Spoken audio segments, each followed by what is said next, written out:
Good morning, everybody. Can we sit down, please, and start the meeting? Yeah, only 10 minutes late. Thank you very much for arriving on time, and welcome.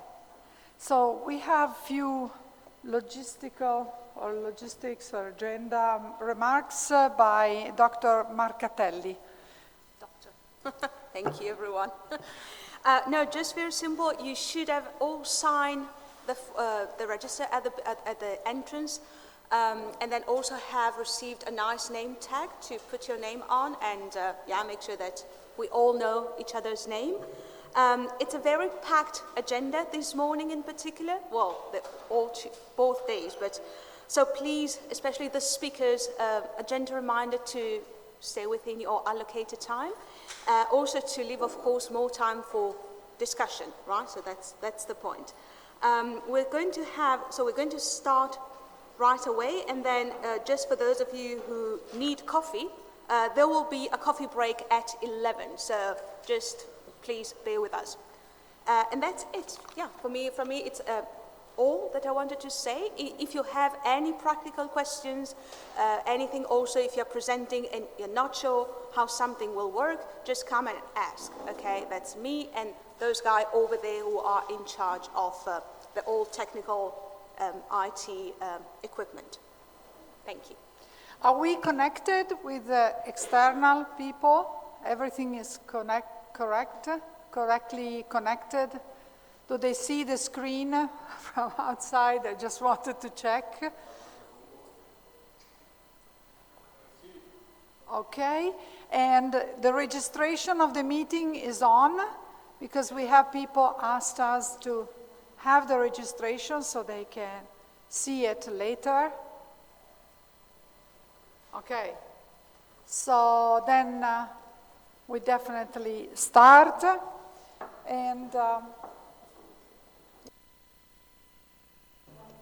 we have a small change in the technical issues here, but I would say the speakers that are present here, they should stand like a stand here so they see their presentation. So in brief, the DCCCR is based at the University of Bologna, Department of Physics and Astronomy, and is funded by the Emilia-Romagna region, and is managed by a dedicated personnel.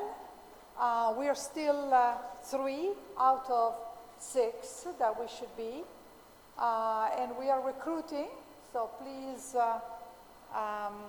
if you know somebody interested, we will open another call for information system officer.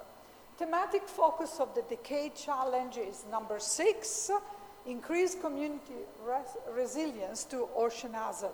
Next, please. Yeah, the mandate is to provide support to the Decade Collaborative Coordination Unit of UNESCO IOC in Paris by catalyzing and coordinating decade actions, which are programs, projects, etc., that are thematically related to coastal resilience or regionally or geographically interesting.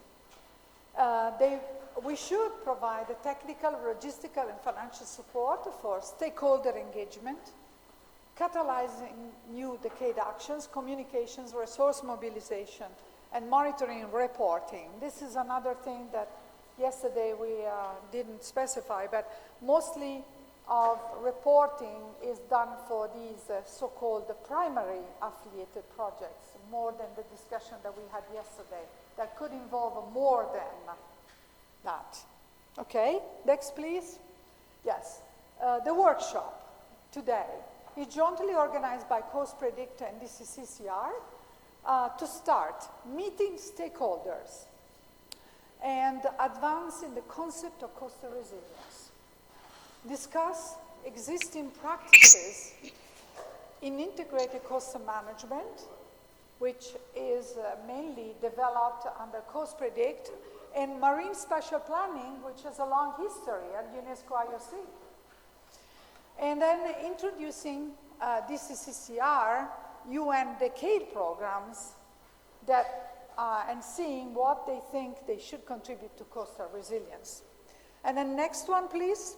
I've concluded. Yes, thank you.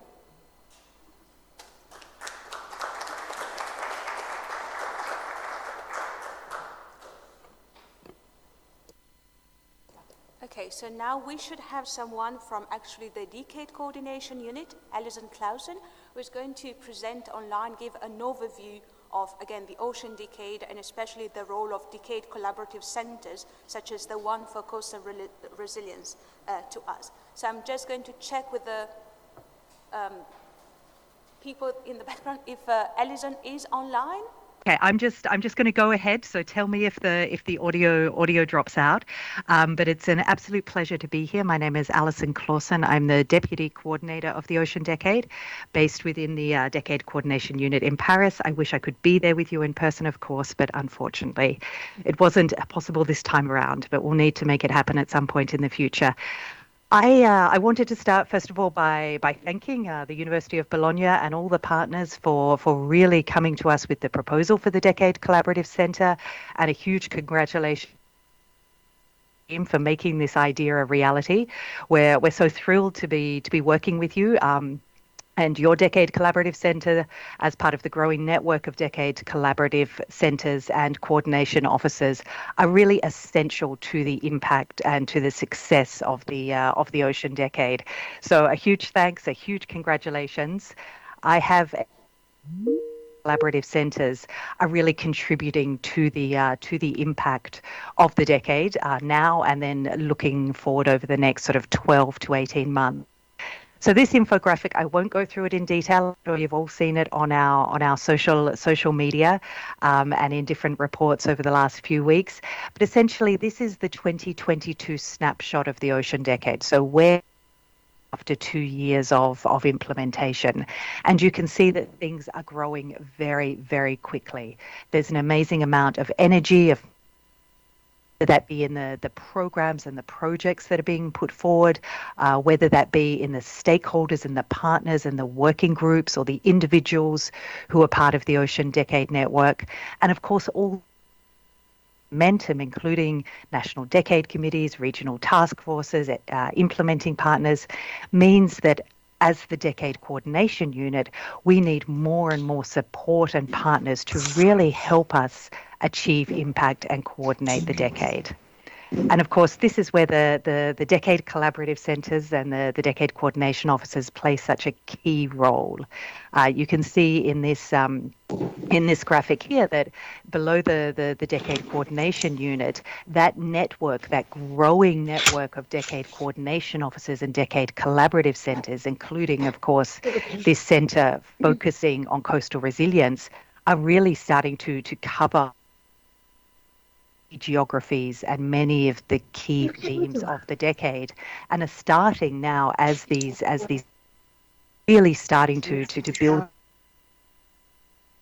of decentralized coordination, which will also then work with the other layers of governance and coordination, including decade implementing partners and of course the national decade committees. So moving forward, in addition to the aspects of the work and the role that Nadia presented about, I'd like to give you some I guess a preview of some of the other big initiatives that are coming up, where the Decade Collaborative Centre will have a really key role to play over the next 12 to 18 months. First of all, via the animation, the facilitation, the support to the community of practice around coastal resilience. And I know that this is an ongoing discussion as more and more decade actions come online that are focusing on coastal resilience. And of course, the current call for decade actions has this as one of its priority themes. We really are looking to work with the DCC to help us bring this community of practice, of programs, of projects, of contributions, so that we can achieve collective impact through the decade.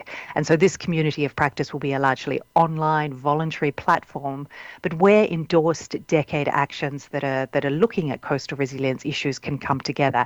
And there's already a core group of programs that are working in this community of practice and are looking to build that out and bring new partners in.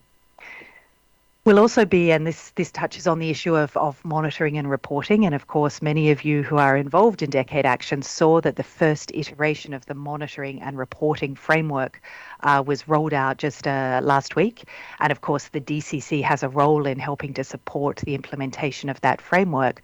But that framework is really just a first iteration of what we would like to measure through the Ocean Decade.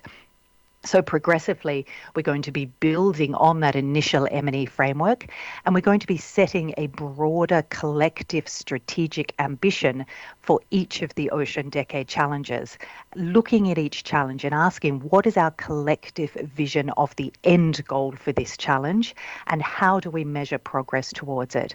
We are at a point in the decade where we can do that now because we have the momentum, we have the collective work that is going on, and we need all of the partners to come together in this discussion about our collective strategic ambition. And we would very much count on the DCC for Coastal Resilience to work with us in this process, and particularly help convene some of those global and regional conversations about Ocean Decade Challenge number 6, Coastal Resilience, and looking at what a collective strategic ambition can be and how we can measure progress towards that. We're also going to be focusing very strongly on capacity development, and particularly demand-driven capacity development. And we're finalising now a concept for an Ocean Decade capacity development facility, which will essentially be a matchmaking service between the needs of the decade actions and the existing capacity development offers that exist, but also providing support to develop new capacity development initiatives. And so this again is something that, in its role as a DCC, providing that strategic to support to decade actions, we hope that the Coastal Resilience will help us play this role of identifying the needs and identifying the initiatives that need to be developed to promote demand-driven capacity development in the decade.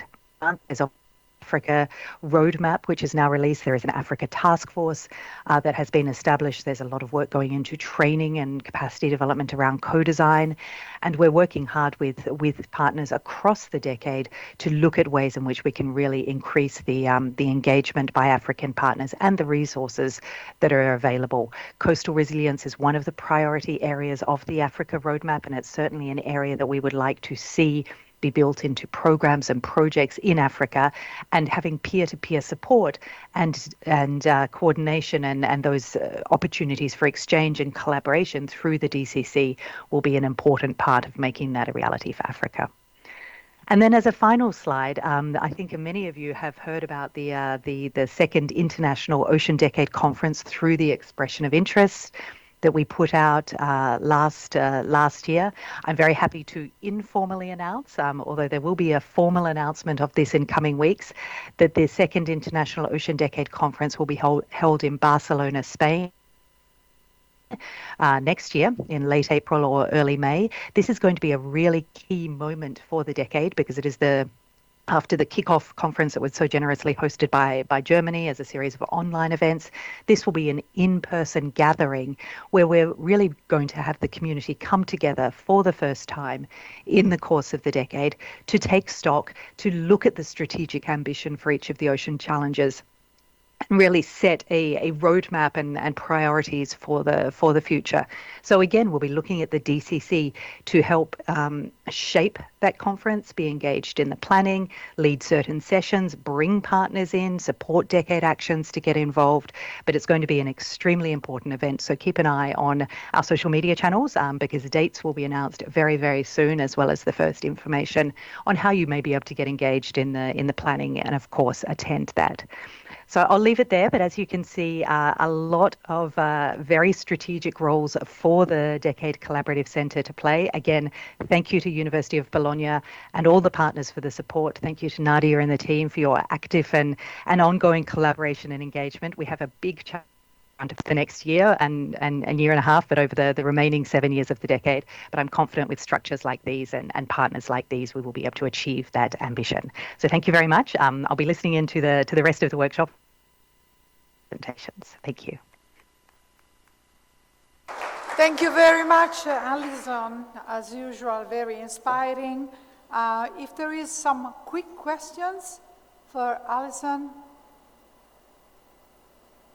If not, thank you again, and we will continue the discussion with you and trying to really empower the decade with the science that we produce and for the stakeholders that we meet.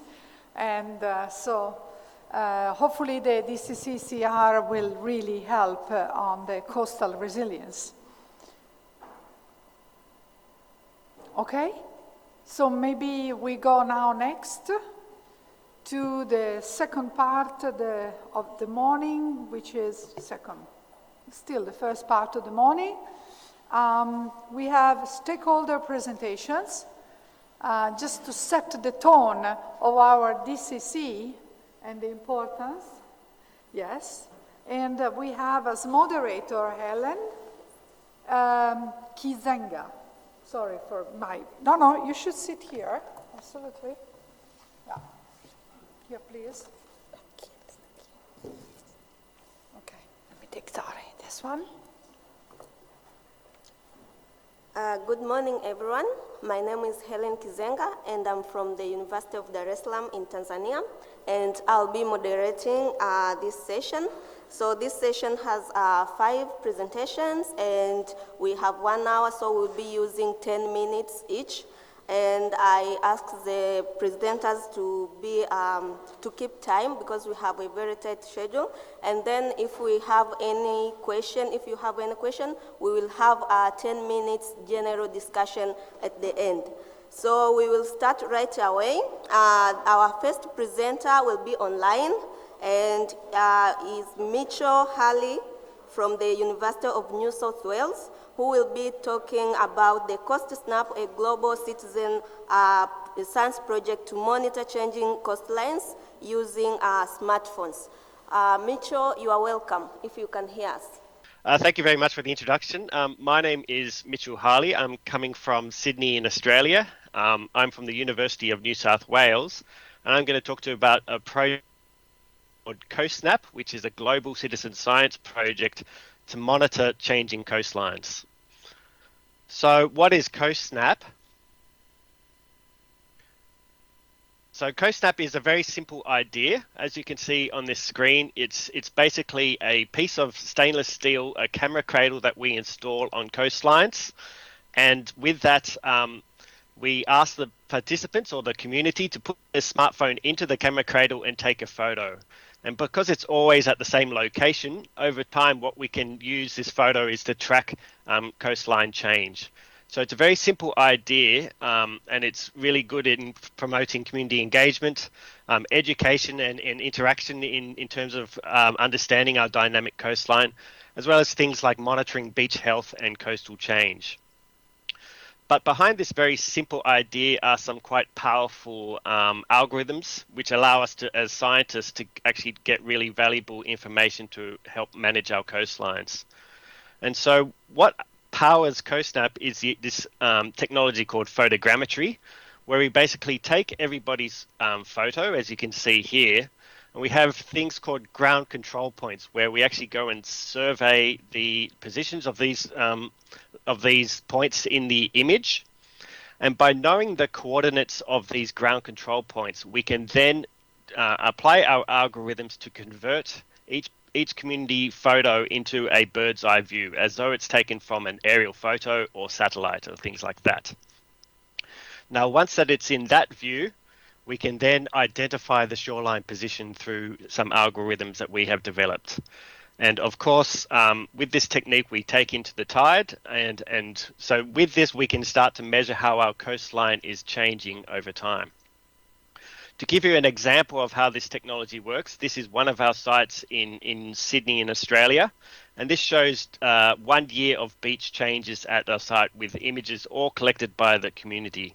It may be a bit slow at your end, but the video is available on YouTube if you'd like to see it. But you can see our technology tracking the changes to the coastline. You can see some large erosion events due to some extreme storms, and then you can see the recovery of the beach, but not quite to the level it was at the start of the year.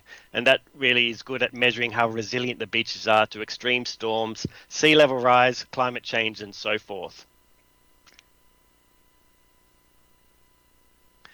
So we have done some quite extensive testing of this technique, and on the left you can see a photo of the CoSnap shorelines compared to measurements that we have taken in situ in the field. And what we find is that with this technique we can get an accuracy to 4 meters, which is more than satisfactory for understanding how dynamic coastlines are changing over time. And you can see this algorithm published in Coastal Engineering Journal. So CoSnap was originally started as the northern beaches of Sydney just over 5 years ago. After that pilot project, we held our first CoSnap training workshop in France in June 2019, and we'll be holding our next training workshop in the United States in May this year. Since CoSnap began, we have seen quite rapid expansion. When we started, we had our 2 pilot sites in Australia, but over the course of the last 5 years, we have seen quite rapid expansion. In 2018, we had 10 sites, with sites starting to emerge in the UK, in Spain, in Brazil. In 2019, we had 49 sites. 2020, 101.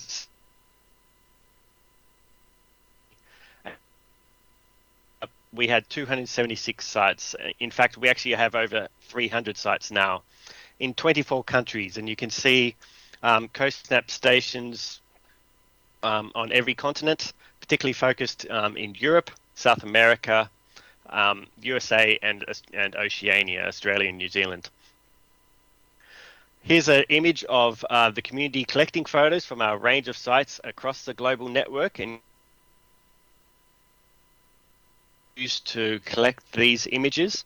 As you can see, it's very low technique. In terms of CoSnap in Australia, we have over 100 stations presently, and now these stations are funded primarily from local or municipal councils as a very low-cost way to monitor the dynamic coastal environment. These at lookouts or coastal pathways, anywhere where there is a good vantage point of the beach below it. And you can see we have a range of different designs depending on the site, from a freestanding totem on the left to cradles which are mounted on handrails and so forth. This is an example of what our signs look like. So you can see on the left we have how to get involved. It's a very simple 2-step process where the community member takes a photo and scans the QR code and uploads it there. And you can see some information on these signs about how coastlines are dynamic and so forth. In terms of community participation, this image shows images submitted by each of our different stations in Australia. The dotted line here represents a daily rate of submission, and the lower line represents a weekly rate. So what we find is that for most of our stations, we get between a daily and between 1 image per day and 1 image per week, with some sites having even greater than daily image participation. I should point out that a lot of these sites were installed during the COVID pandemic, and that obviously had an impact on community participation. But you can see on average we get about two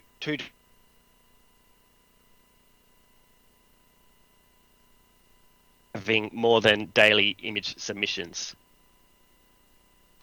One practical example that we have been using in Australia, we're actually using CoSnap to monitor and inform coastal management decisions. So this is a coastal hotspot, erosion hotspot in Australia, where they undertake dredging and nourishment.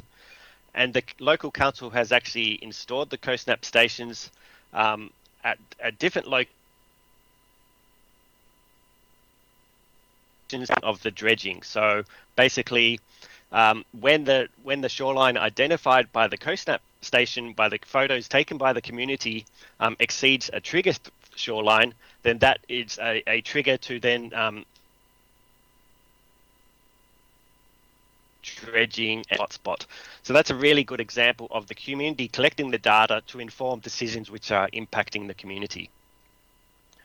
We also have a CoSnap app and website. You can find the website www.cosnap.com. It was developed by a citizen science company called Spatial. It is available in a range of languages: English, French, Dutch, Spanish, Portuguese. Other features include real-time map, offline mode, a leaderboard to communicate a bit of gamification between the community participants.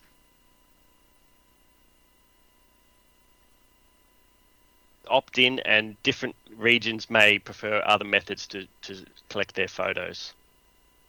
So this is our webpage. I invite you to go and have a look at it. We have had over 30,000 images submitted to date all around the world. So you can browse and download all of these images. They're all free to download, as you can see here, by just logging in and downloading. All of the images are available open source. And finally, if you'd like to read more publication on CoSnap, published in Continental Shelf Research, CoSnap, a global citizen science program to monitor changing coastlines. So you can read more about that there. And if you'd like if you like a quiz, please scan the QR code. You can take a "Where is this beach?" quiz, and the best score may get a prize. So if you scan the QR code on the screen, you can have a quiz of 20 questions and see which beach is which. So with that, I'd like to thank you very much and enjoy the rest of the day. Thank you.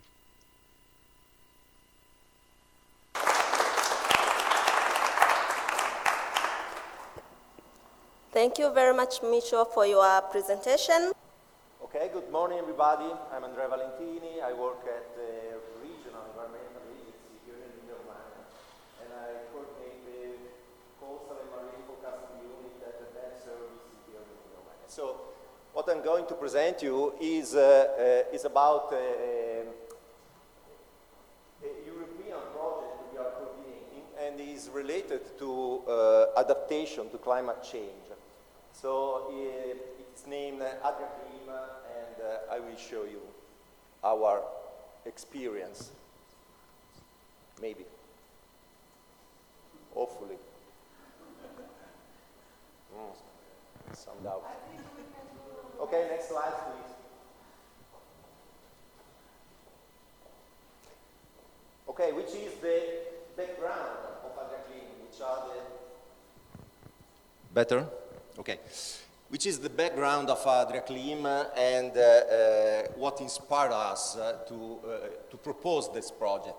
Here are some data. Probably you well know this data. I've used the data that are published inside the adaptation plan, the Italian adaptation plan that is presented, that is under revision in this period. And I used these data that are not the one used when we draft the AdriaClim project, because this data is even worse than the previous one. So that's why I want to point out some critical problems that we want not to solve, okay, we want to consider. First of all, the surface temperature of the sea that will increase in the Mediterranean, but especially in the Adriatic Sea, and we are focused on the Adriatic Sea. Okay, thank you. And will increase between 1 and 2 Celsius degrees, okay?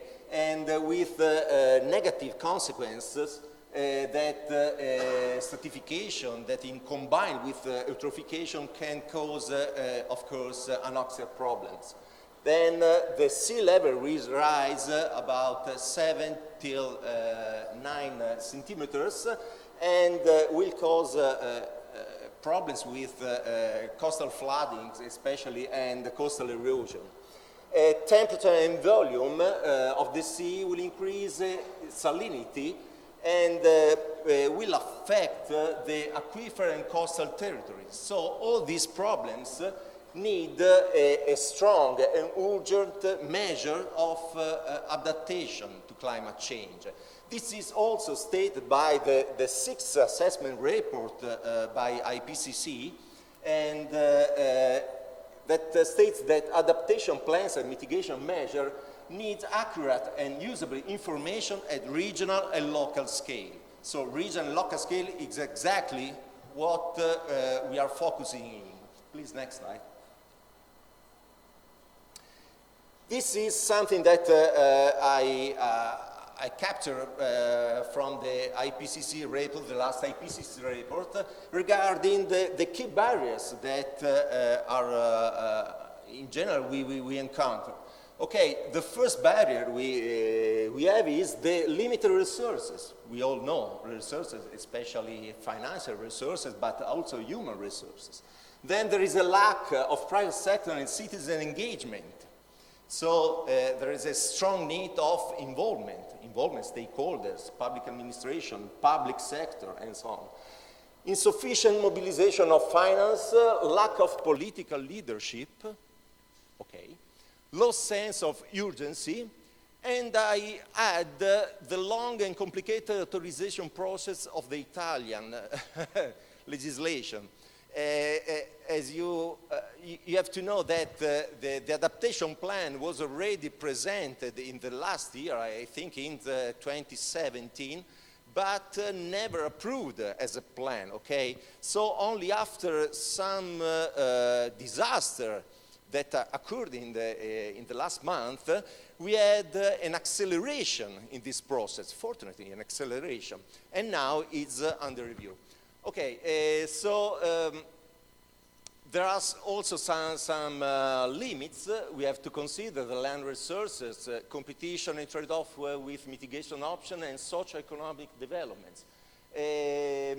What I want to stress is that the success of the adaptation will depend on our understanding of which adaptation options are feasible and effective in local context, okay? So next slide, please. So this is why AdriaClim? AdriaClim is a strategic European project that sees the involvement of 19 partners. 14 are Italian and 5 are Croatian.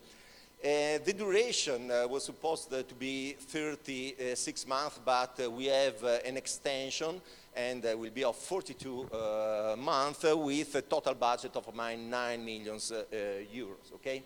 So AdriaClim stands for, it's a European strategic project, climate change information, monitoring and management tool for adaptation strategy in the Adriatic coastal areas.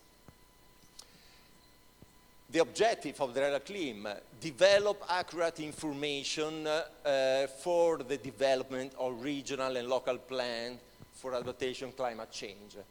Plan revision, coastal area, blue economy, accurate, reliable information, contribute to fill the gaps in existing observing systems, and integrating high-resolution models, so monitoring system in terms of observation and modeling systems. So consolidating the planning of measures to strengthen adaptation capacity in Italy and Croatia, because it is a project that only Italy and Croatia project, by building cross-border cooperation.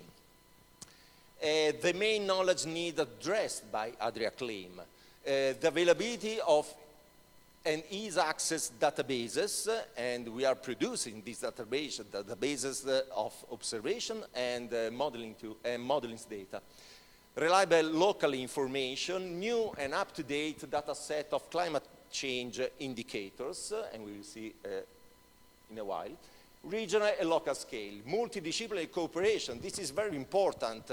One of the key points of ADRACLIM in a strong collaboration among public authorities, research center, and formation university. And this is the value of the collaboration and also of the project, and is exactly what the IPCC suggests. So a strong involvement of all and different actors with different know-how.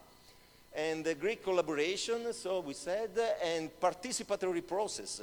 This is also something that was addressed, the involvement of stakeholders and public bodies. Next, please. Okay, here you can see the map of the spots in which adaptation measures should have been developed. Unfortunately, there were 9 at the beginning. Then, exactly for problems related to the long ether that the plants here in Emilia-Romagna, in Italy, but also in Croatia, have to follow. We will have just 5 of that. But here you can see all the spots, so Puglia, Molise, Marche, Emilia-Romagna, Veneto, Friuli-Venezia Giulia, and Zadra, Split Dalmatia, and so on. In each of these spots, some measure or some improvements in the knowledge of the climate change are performed during the project. Next, please.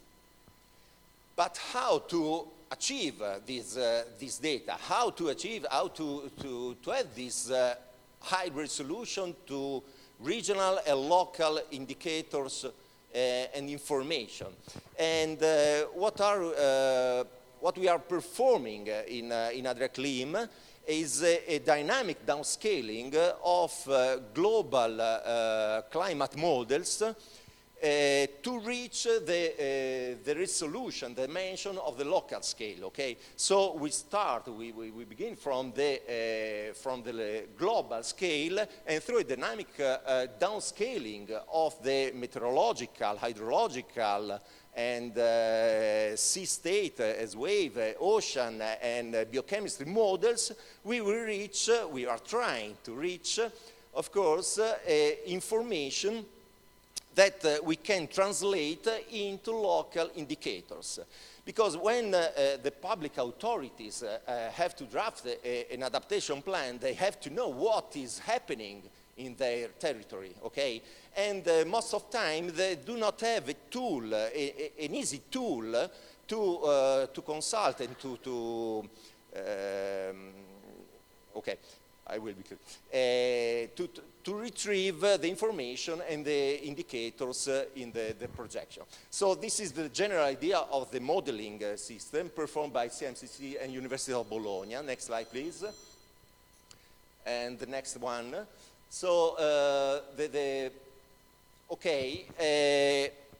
nesting. So after having modeled all the Italian domain and the Adriatic Basin, we are doing a successive downscaling at a local scale in 5 pilot areas, okay? So this is exactly to retrieve, to achieve the dimension of the information we are looking for in Emilia-Romagna, Veneto, Friuli, Venezia Giulia, and so on. Please, next. And how to present, how to consult this information through a new geoportal. This is just a first example of the geoportal we are developing inside in the framework of ADRIACLIM. But this is the tool the public authorities will have, we could consult in order to exactly to understand which are the projection of some particular indicators in their local environments. Okay, the last one. This is what we are doing here in Emilia-Romagna, since I work here in Emilia-Romagna. This is the long pathway we are following in order to to have, to approve, not a plan, because as I said, plan is sometimes is too difficult to achieve in the frame of 3 years, but it will be a measure. This is called the GIDA, that is Integrated Management for the Protection and Adaptation of the Cost to Climate Change. It's a strategy. It's not a plan, but it's something that it's really useful for us. And it started at the beginning exactly with AdriaClean, with a strong involvement of different actors that work together through some meetings in a participatory process. And we arrive to the public consultation that is ended. Now what is missing is the last mile, and is the fresh indicators in order to update the draft of the strategy and the final document that will be presented before the end of the project, probably in May, okay? And okay, I think it's all. Next slide, yes. Thank you very much. Lisa Devno, I don't know if I pronounced that correctly, from Ocean and Climate Platform, and we will be hearing about cities, which focuses on accelerating just and equitable adaptation in coastal cities. Welcome, Lisa. Thanks, Helen. Can you hear me? Yeah, thank you very much. Okay, cool. So I'll just get on. I think by now you know my name. I work for the Ocean and Climate Platform on the development of the Cities Initiative, which is also a project endorsed by the UN Decade. So it's great to be part of this greater community and to be able to talk a little bit about what we do. Next slide, please. Thank you. So just to give you an idea of who we are, the Ocean and Climate Platform, we are an NGO based in France, but federating a network of 100 international members. So truly our core mission is to facilitate the dialogue between the civil society, scientists and policy decision makers to push for a greater integration of the ocean within climate policies at large. Next slide, please. And so we launched the Cities Initiative 2 years ago with the objective to facilitate the development of sustainable public policies about adaptation to sea level rise and facilitate their implementation for medium-sized cities in particular. So we look at 5 regions of the world: Northern Europe, the Mediterranean Basin, the US West Coast, West Africa, and the Pacific. And we study the types of responses implemented, the types of governance, what works, what doesn't work for these cities. And we try to facilitate a dialogue between these regions and between stakeholders so they can exchange their practices and information. So we have 3 work streams. The first one is about science, the second one is about fostering good practices, and the third one is our advocacy work. So in our first work stream, we work on gathering and synthesizing scientific information. So we've produced a scientific article, we support a PhD thesis, we produce awareness-raising videos, etc. In our second work stream, we conduct workshops, very much like this one, between a diversity of stakeholders that don't typically engage on these issues in each of the regions of the project. And we produce reports. We also develop a map of solutions where you can find examples of good practices worldwide and find inspirations. And we advocate on better ways to integrate adaptation challenges within public policies at national and international level. So that's very much a work in progress that we're going to focus on, especially this year. But we've initiated it last year with the publication of our cities declaration, which was signed by over 30. Thanks. So among all this work, we have over time seen 4 pillars that emerged as pillars to leverage to accelerate adaptation. So those are the pillars that we work on. The first one is about actionable knowledge. So how to produce information that is actionable by practitioners. So that means information that makes sense to them in terms of the scale, in terms of the local relevance of language, of time horizon, and that can serve in the definition of adaptation strategies. Secondly, we work on how to operate systematically. So at what scale we should focus, and that very much depends on the localities, and how to work in integrated manners to develop comprehensive systems of solutions through dynamic and hybrid strategies.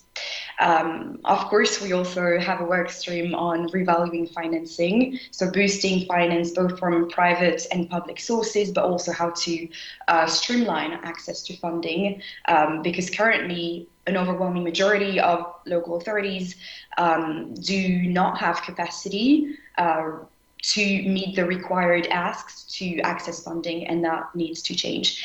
And the last point that I will focus on now is about planning for adaptation with equity and social justice at heart, and how to do that. So there's more information about those 4 pillars with recommendations, with specific examples on our website in our regional reports. 2 of them are out already, and 2 more will be out soon. I'll also pop in, for those in the chat later, I'll pop some resources, but please feel free to go on the website and look into this more. And now I'm going to talk a bit about how to involve communities, and you can get to the next slide. Yeah, Andrea, just in his presentation, said that there's a gap, generally speaking, in terms of engaging communities, and that's something that we're working on bridging. So those are key levers to involve communities. That stems from the workshops that I've mentioned, but also from exchanges with citizens, with the public that we've had over the past 2 years.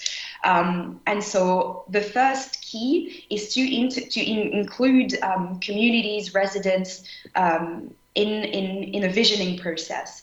So how they project themselves in the future, really understanding what trajectories of sea level rise could happen on the territory that they live on, and really having as many people as possible within communities define priorities for action, take part to developing objectives, explaining what a desirable future looks like to them. And in the case of adaptation planning, that can take the form of collectively decided trigger points, to switch from one path to another. Another key to do that is through meaningful engagement. So that means going beyond the usual kind of temporary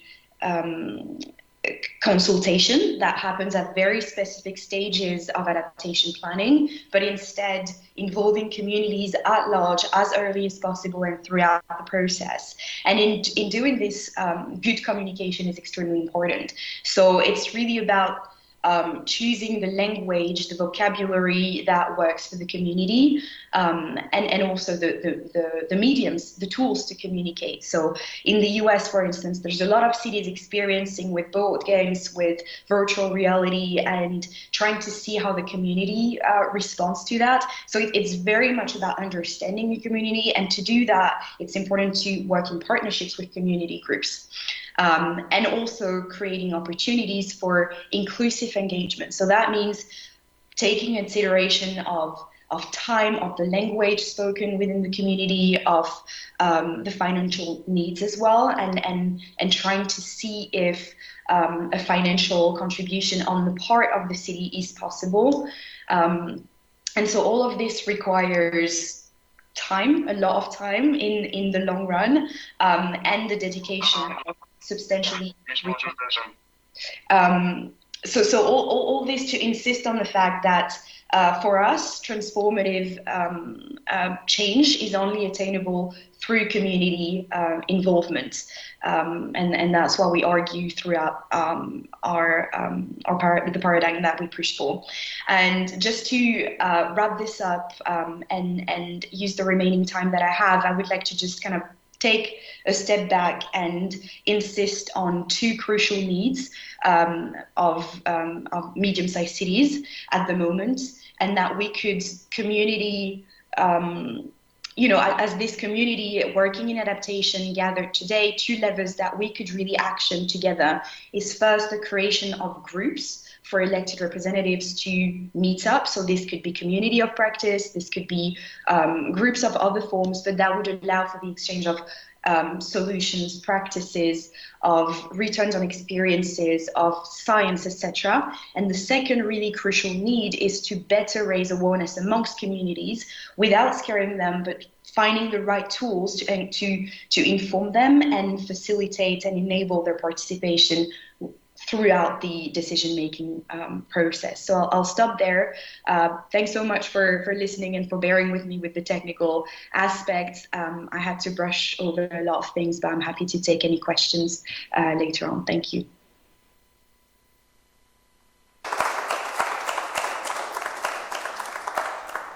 And next up, we have Francesca Santoro from the IOC UNESCO, who will be telling us about the advancing ocean literacy in a changing blue planet. Welcome. Okay, thank you. Thank you so much. Thank you for the invitation. I'm very pleased to be here and to talk to you about what we do on ocean literacy in the context of the Ocean Decade, but overall in the context of just very briefly, probably some of you are already familiar with the framework of the 7 essential principles for ocean literacy. I mean, ocean literacy started in the US, and this framework was developed in 2004 by US marine scientists and educators.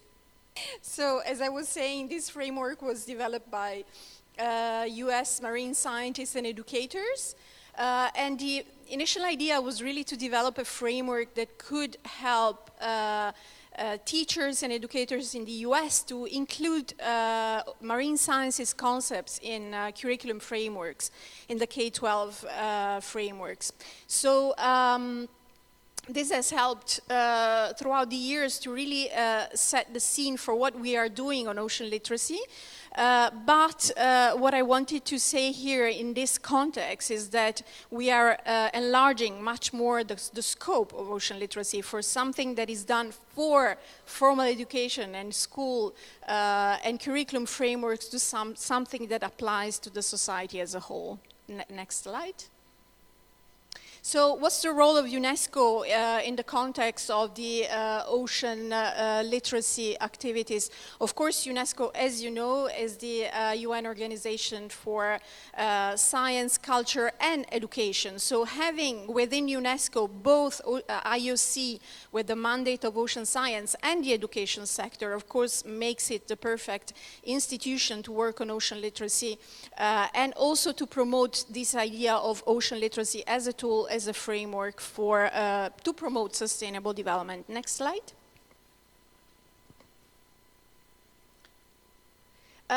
You all know all of these outcomes of the Ocean Decade, but you might not be aware that the 7th outcomes was actually included after the consultation in the planning phase of the decade was developed. So there was something that was not there, and all of the stakeholders that were consulted during the planning phase of the decade wanted to include this 7th outcome, which is an inspiring and engaging ocean. And that's where mainly the ocean literacy community is working on, and our effort is really to make the ocean inspiring, but most of all engaging, as I said, for the society as a whole.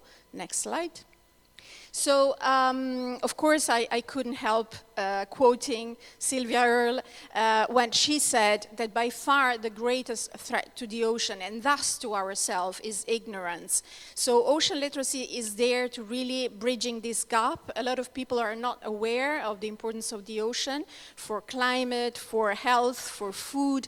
And so our effort is really not only to make sure that people are aware of those elements or those principles that I mentioned before, but that also are equipped with tools to use that knowledge to drive solution. Next slide. So in the context of the Ocean Decade, we also run a large consultation to develop a framework for ocean literacy and also to identify some priority areas for our work. So we decided to use the idea of, or the approach or the model of the theory of change, identifying what is the desired change, so where we want to be in 2030 in terms of increasing ocean literacy for the society as a whole. So our final goal is, of course, to contribute to the UN Decade challenges, outcomes, but also to contribute to the Agenda 2030, and in the end, as I said before, to make sure that we have an ocean literate society. We started with the idea of defining our values, and our values are, of course, inclusion, diversity, collaboration, and equity. We are also using some existing frameworks, like, for example, future thinking, participatory science, inquiry-based science, communication, and education. And the stakeholders, as you said, we included a large array of stakeholders, because actually, in fact, the Ocean Decade Ocean Literacy Endorsed Program is called Ocean Literacy with All, because we want really to make sure that everybody participates in this effort. And then we have identified 4 priority areas, which are advancing policy, corporate action, community engagement, and formal education. And also we wanted to make sure that people could understand that working on ocean literacy gives to great opportunity, contributed but also learning, and this applies to everybody. And of course, you know, as I said, the final goal is to achieve that behavior change that makes the necessary step change for changing the relationship of humanity with the ocean.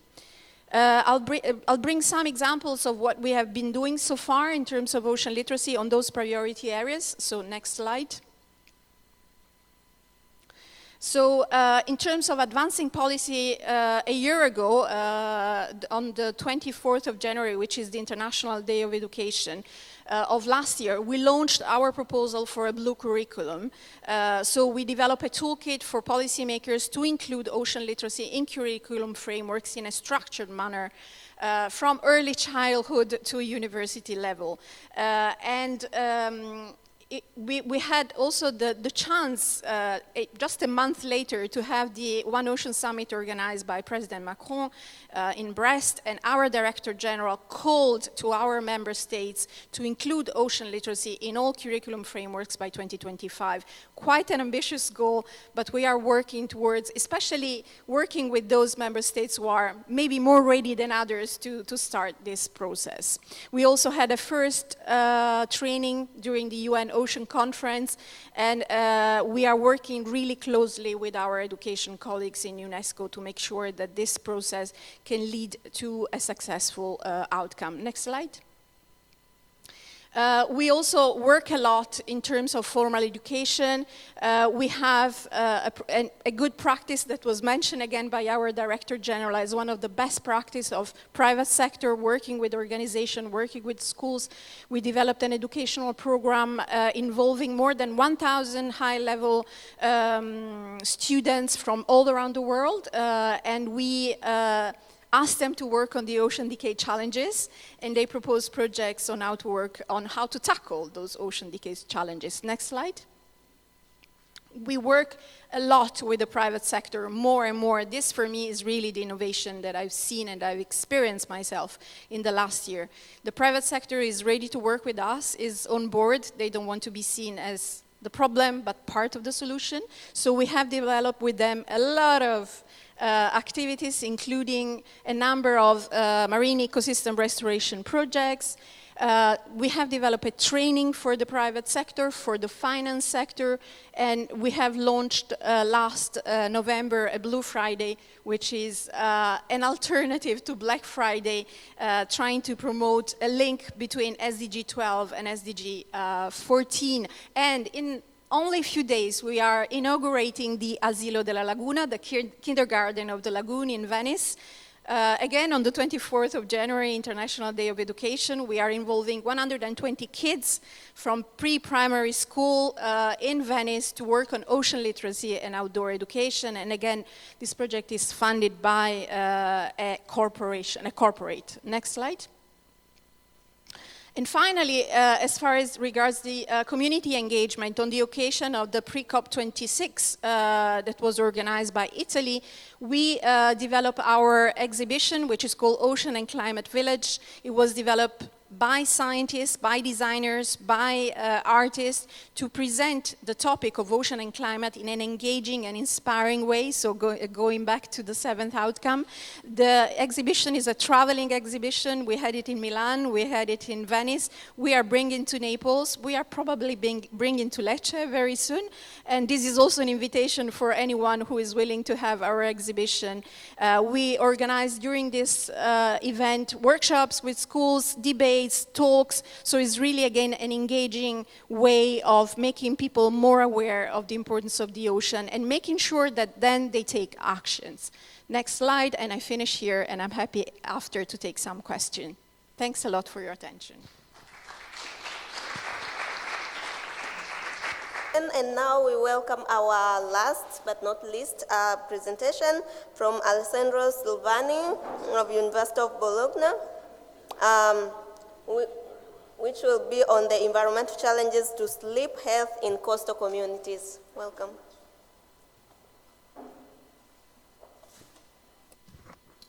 So, right, good morning. Thanks for the invitation. It's really a pleasure to be here. I'm going to switch gears with this presentation. Please, take your time. And my name is Alessandro Silvani. I'm trained as a medical doctor.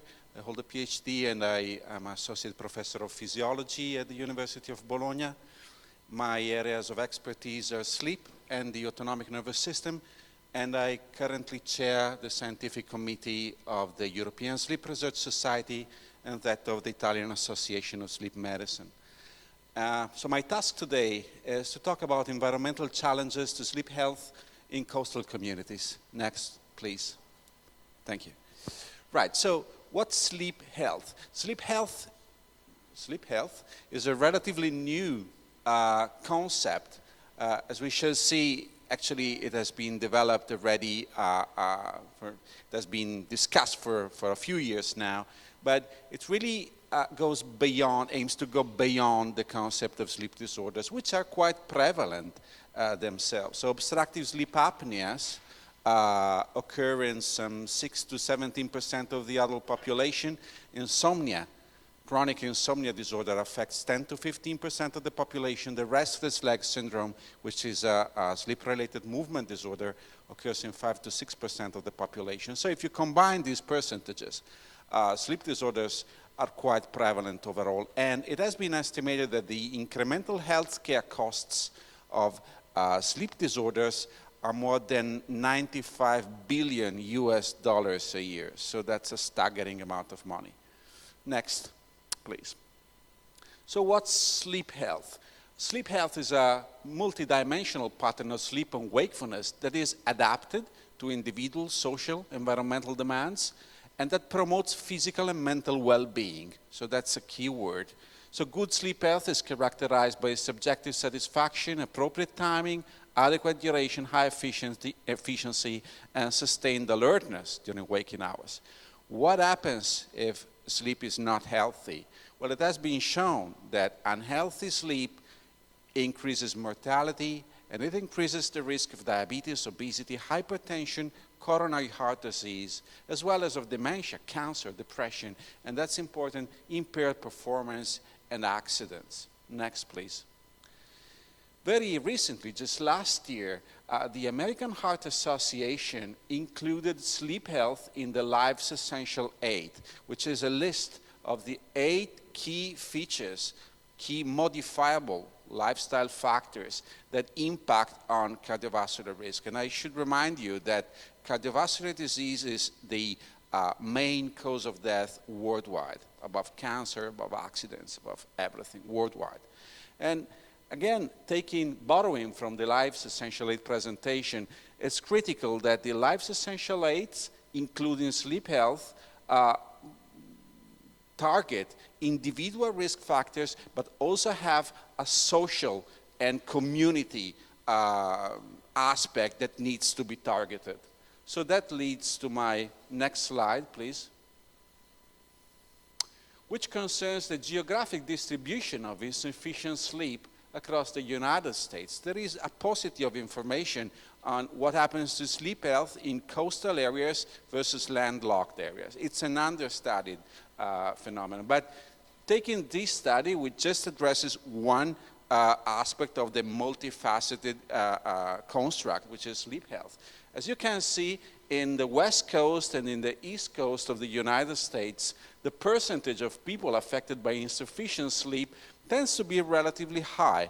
So just by eyeballing the map, you can see that the occurrence of the yellow spots on the coast is quite prevalent compared to the brighter dots representing lower percentages of insufficient sleep. So just focusing on this peculiar aspect of sleep health, it's clear that the coastal environment is affected, is characterized by somehow medium to high level of insufficient sleep. Next, please. What are the potential reasons for that? So the environment is important for sleep health. And it has been shown, this is a recent review, that different environmental exposures affect sleep health. And this includes heavy metals, air pollution, secondhand smoke, noise pollution, and light. Next, please. And I will focus here today on air pollution, noise pollution, and light, because it might be light pollution that might be most relevant to the coastal areas. Next, please. So regarding ambient air pollution, a recent meta-analysis of the literature took account of 15 studies with in excess of 100,000 subjects, and the conclusion was that most included studies showed that one or more air pollutants have negative influences on sleep quality. Next, please.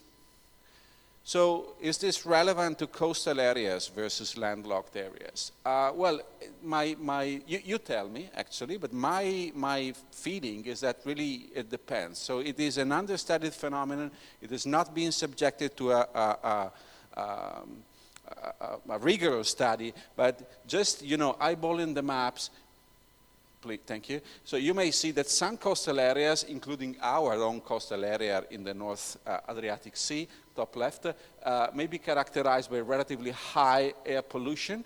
That's also the case for some coastal areas in China, whereas it doesn't happen to be the case in the United States. So it's, once again, just to mention that it is an understudied phenomenon. Next, please. What about noise? So it has been shown quite clearly that environmental noise has adverse effects on sleep. That concerns railroad noise, road noise, and most importantly, aircraft noise. Next, please. Is that relevant to coastal areas? It seems to be the case. Once again, it has not been subject to a rigorous study, but as you eyeball just a map, you may see that the coastal areas on the East Coast and West Coast of the United States are characterized by a relatively high level of noise. Next, please. What about light pollution? Light pollution is critical for sleep health because it affects the circadian rhythms and it affects alertness. And it has been shown that the satellite measured outdoor light noise exposure has an adverse impact on sleep. The odds ratio of sleep problems is 1.19 for excess satellite measured outdoor light exposure. But what's really key, of course, is indoor light exposure, and the odds ratio for sleep problems for people with a relatively high indoor light exposure is 1.74, so much higher. So the issue is, it's possible that, you know, environmental light pollution that is measured by satellites actually impacts on indoor light pollution and thereby on sleep problems. Next, please. And again, that's relevant for coastal areas. That's quite clear that the coastal areas are characterized by a relatively high light pollution compared to landlocked areas. Next, please. And we should not forget other environmental parameters like temperature and heat. For example, this study, it's a laboratory study, showed that exposure to humid heat adversely impacts sleep. So that's once again relevant, for example, to heat waves and so on. Next, please. So in conclusion, sleep health is critical to decrease cardiovascular risk and prolong health span. And air noise, light pollution, environmental temperature and humidity may decrease sleep health. Specific differences in sleep health in coastal regions and their dependence on coastal management are understudied. And large-scale monitoring with wearable biosensors may really be key to identifying and addressing environmental challenges to sleep health in coastal communities. And in this respect, next slide, please. I'd like to mention that here in Bologna, we are actively pursuing the development of integrated systems of wearable biosensors, specifically for monitoring age subject. This was funded by local bank foundations in the Emilia-Romagna region for pilot studies, and then by the NRPP, so it's PNRR in Italian, so European-funded Italian government projects that actually bring together the private sector and the public sector to try and, that was my, that was my timing, which is over, to bring together the private and public sector and try to develop novel strategies for, you know, large-scale monitoring. And I think that, you know, this might be a nice avenue to pursue to understand the role of environmental factor in adversely affecting sleep health and thereby health span in coastal regions. Thank you for your attention.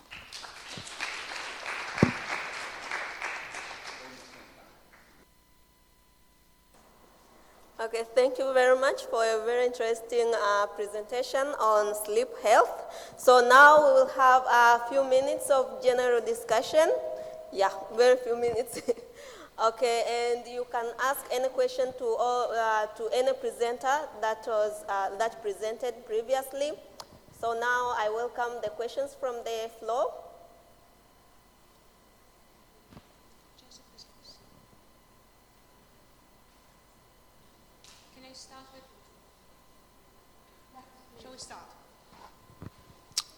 I had a quick question for Mitchell, who presented on Coast Snap.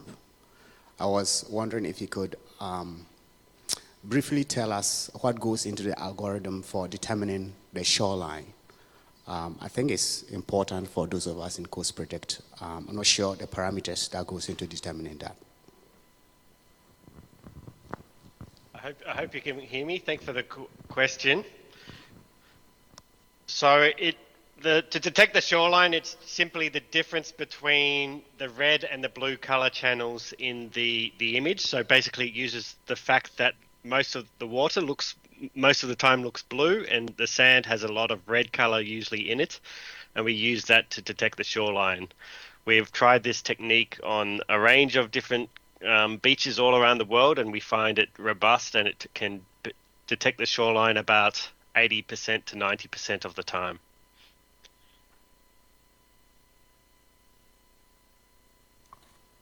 Okay, thank you for the answer. Any other question? From the floor? Before we ask our online participants? Yes, thank you. I have in particular a question for cities and, what is the kind of involvement that you would find important to get the new science of the decade to your thematism and to your, what is the, the kind of planning and the kind of interactions that we have to put on the table in order to get the new science for cities? Thank you for this question. I think globally, of course, it very much depends on the regions that we're talking about. Some regions still have a shortage of data. That's the case in the Mediterranean. That's the case in some areas of the African West Coast as well. So in those areas, generating new data is crucial and working with local scientists is crucial. But in other regions, there is no shortage of such data. What is needed is very downscale data, so very local, relevant to practitioners, information that can be used directly and that speaks to them. And to design such information, there needs to be a space where the producers of this information and the users of the information get together and perhaps get to decide collectively the topic of the research, the language in which it's going to be conveyed. So really an area, a space where this dialogue, this exchange can happen, I'd say. Thank you. Okay, any other question, please?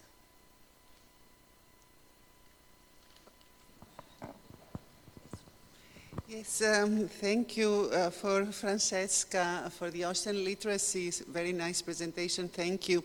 So I was wondering, when you discuss the safe ocean, do you make a distinction between natural hazards and man-related? And I'm thinking, of course, of pollution, but I was also wondering, related to maritime security, navigation, and pretty much also touching upon natural security.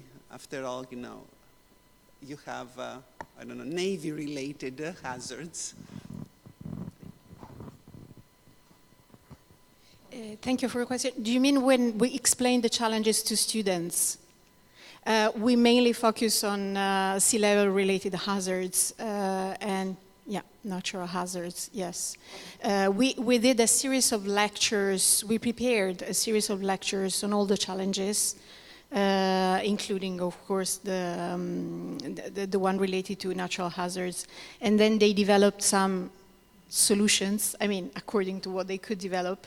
And these are available, by the way, lectures and is high school students level. So eventually, if anyone is interested, then even we could be interested in enlarging this type of lectures that we prepared for students to include additional content like the one you are mentioning. So we are constantly developing educational resources for all levels, because really this is what teachers and educators need. And they are constantly asking us, because there is a fact that ocean topics are not, as I mentioned, are not present currently in curriculum frameworks, so the teachers don't get training on ocean-related topics, and they don't feel at ease in teaching about those topics. So they are always eager to have resources to be used in the classroom. So I'm more than happy to discuss how we can enlarge what we have developed. Okay, thank you. And now I welcome only one question from our online attendees. Please, if there is a question.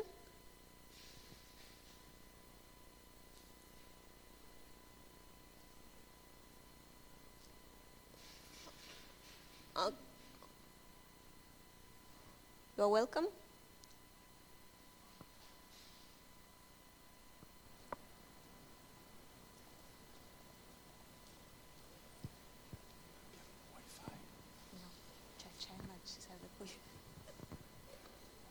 Can you hear us?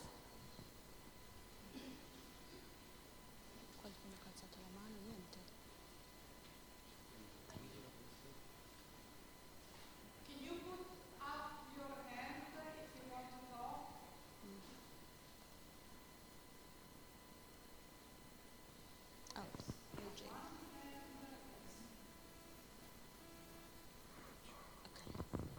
Sorry, my connection dropped, but I logged in again. Can you hear me? Yes, we can. Thank you very much. Very quickly, I have a question for all the speakers. I'm interested in how the political elites in their experiences reacted to their different projects. I recall a remark by Dr. Valentini on lack of political leadership in the Italian, Croatian Adria Clean case. I'm curious about the feedback that was obtained in Australia. Very curious about the situation in France and in other countries involved, if the speakers may want to provide their experiences on this. Thank you very much.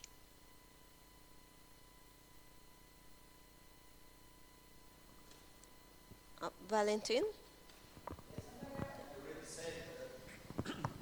Well, okay, I already said something about this in my presentation, and of course here in Italy is to do plans, adaptation plans, need some political engagement in the sense that we have to put efforts and finances for the actuation of the plans.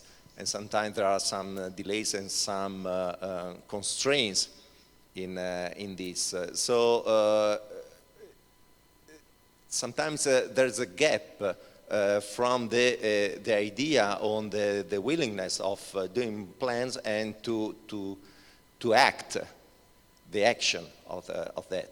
Sometimes there are more words there than actions.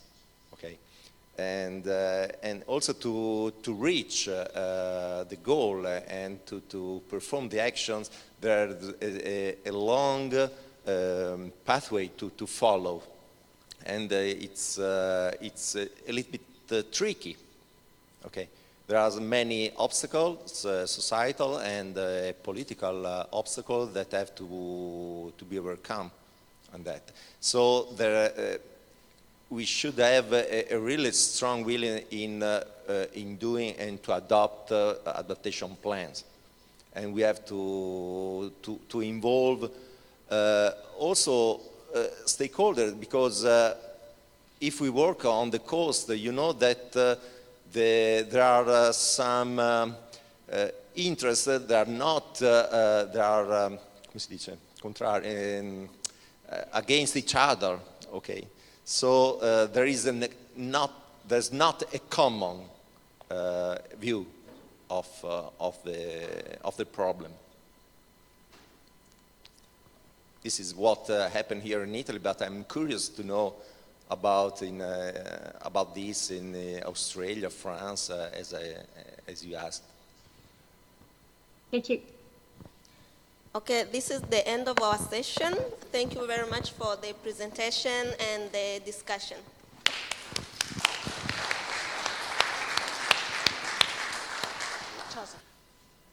Welcome, everyone. My name is Joseph Ansong from the University of Ghana. I'll be moderating our next two talks. There are two sessions on they are really keynote talks on crucial resilience themes. So I would indulge everyone to stick to the time, 10 to 15 minutes thereabout, so that we'll have time for discussions and questions. And also, of course, for the time that we need for the coffee break that we want. And so keep to your time. All right, so our next talk will be from Michel from Marine. She'll be talking about, or he will be talking about marine spatial planning today and tomorrow. So I invite the next talk. Thank you. So first of all, I'd like to thank the organizers for the invitation. It's a pleasure for me to be here, engaging with the coastal resilience community. We always say that marine spatial planning needs to take into account the land sea interactions. So building this bridge between the MSP community and the coastal resilience community, I think it's a goal for all of us. So my presentation, it's about the status of marine spatial planning and also about the updated MSP roadmap, which is a framework adopted by the European Commission and IOC UNESCO to promote and accelerate the adoption of MSP around the world.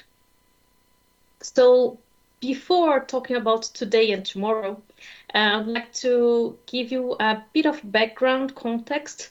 So going back to 2017, when both institutions organized the second international conference on MSP, it was presented the status of MSP by that year. And as you can see on the screen, by that time we had about 60 countries engaged in MSP and also about 60 initiatives. We differentiate these two numbers because some countries, they have more than one MSP process in place, especially those big countries with coasts to different sea basins. And as you can see in the third graph, these MSP process, they were at different levels of implementation. Some were in the pre-planning phase, other in preparation phase, and only a few of them had approved plans in 2017. So with those numbers, some estimations were done to have an idea about where we would be in 2030 if the trend of MSP adoption follows what was going on. And the estimation was that 8 countries would have approved plans by 2030, and these would represent about 50% of the world's exclusive economic zones. So with these estimations, IOC, UNESCO, and IGMARE adopted the MSP roadmap that I mentioned in the beginning of my presentation.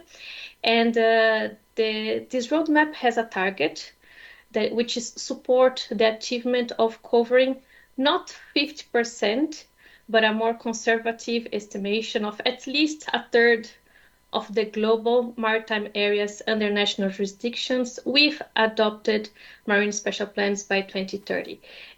You might have realized that we are not using the EEZ anymore, but maritime areas under national jurisdictions, because we know that not all the countries have their EEZs declared. And to implement the priority areas and actions of this roadmap, the MSP Global Project was designed. The first phase of this project finished in 2021, and the main output of this project is the MSP Global Guide on MSP. And also the two institutions established an international MSP forum where MSP practitioners and stakeholders, they can share experiences related to MSP. So in November 2022, so 2 months ago, we had the third international conference on MSP, and then an updated roadmap was adopted to keep this joint work. I will go back to this roadmap later.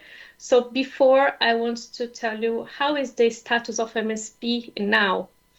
So in the beginning of last year, IOC published this State of the Ocean report. It was a pilot publication. It's organized around the Ocean Decade Challenge. And the Challenge 4, which is develop a sustainable and equitable ocean economy, describes exactly what's the status of MSP.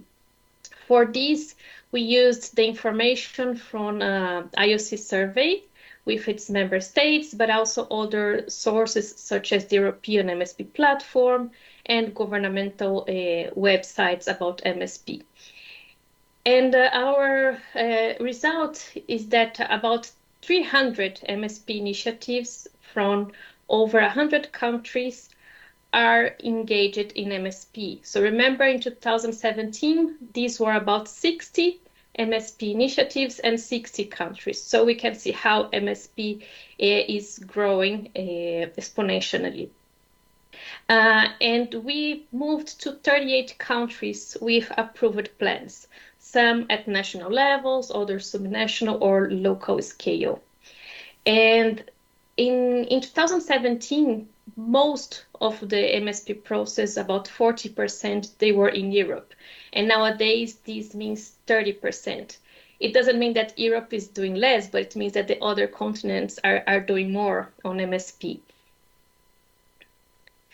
And this work of understanding the status of MSP implementation around the world, it's a continuous work done by IOC.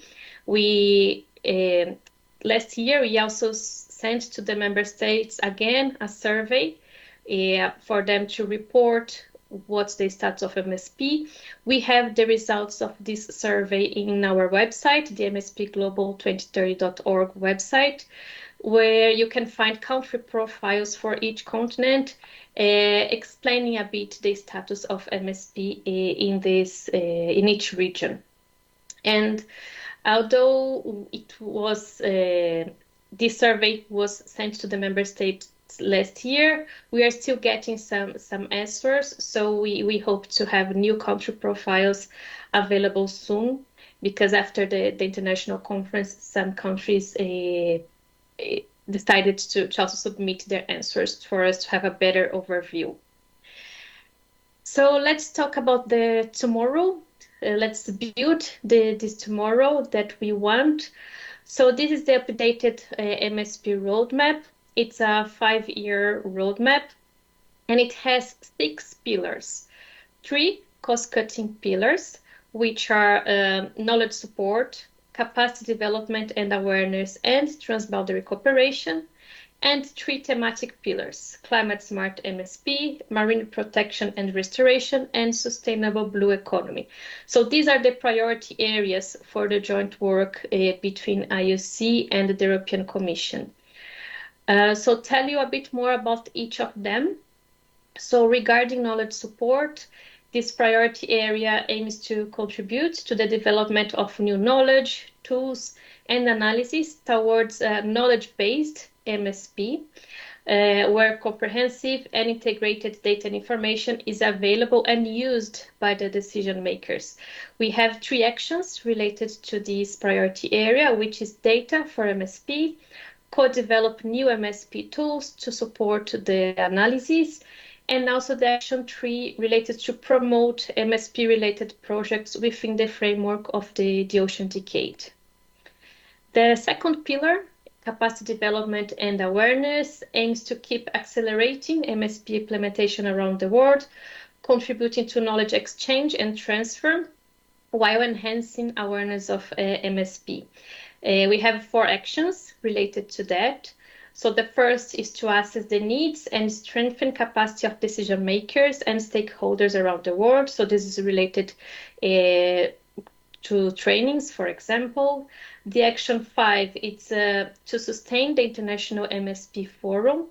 So that initiative that I told you that brings MSP practitioners together to share experience. We had already 5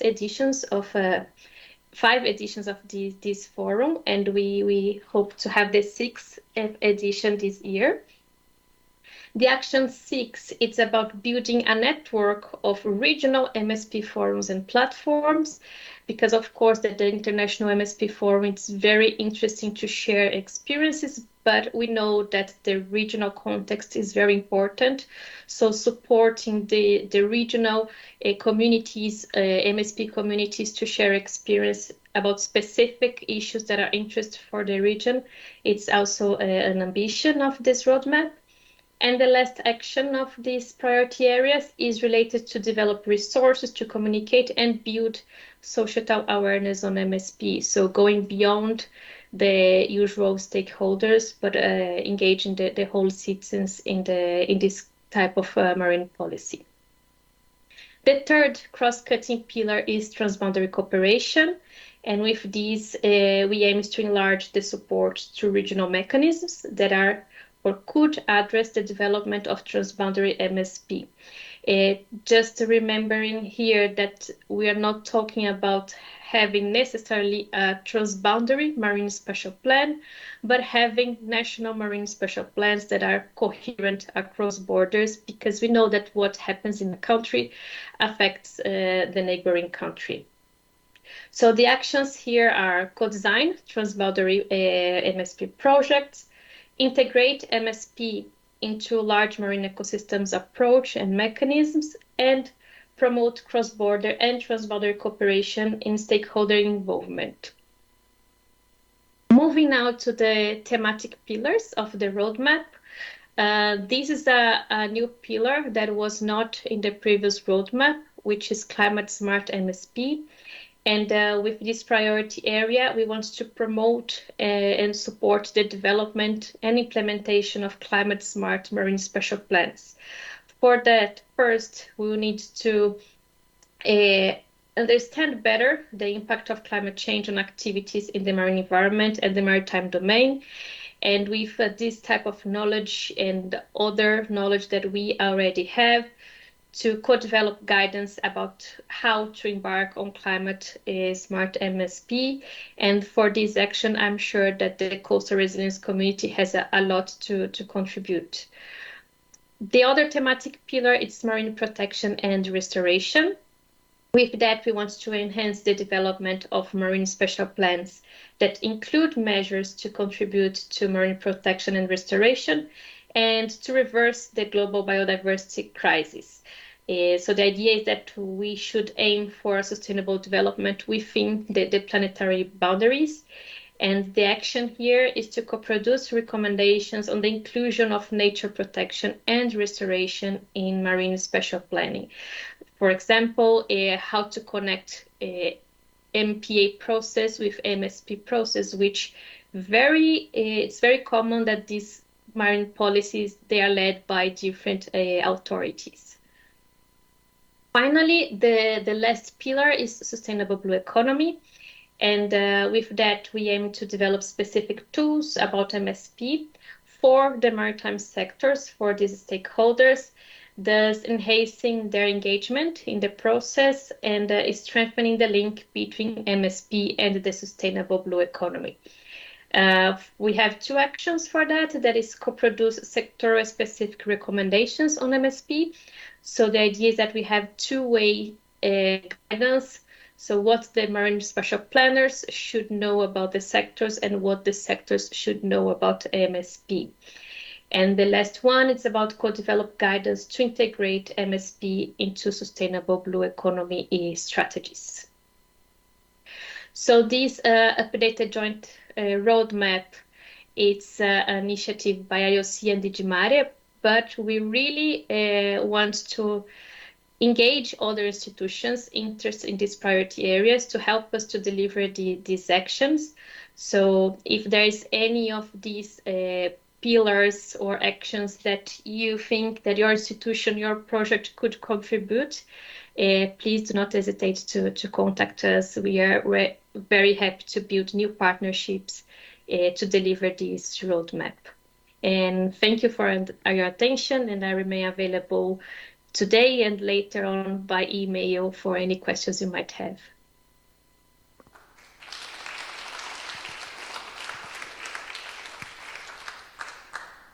Thank you, Michelle, for your nice presentation. Please stay on for questions and comments. We have 5 minutes of questions and comments, and then we'll move on to the next talk. Please keep your questions and comments brief as we are running behind time. Maybe one from here and one online.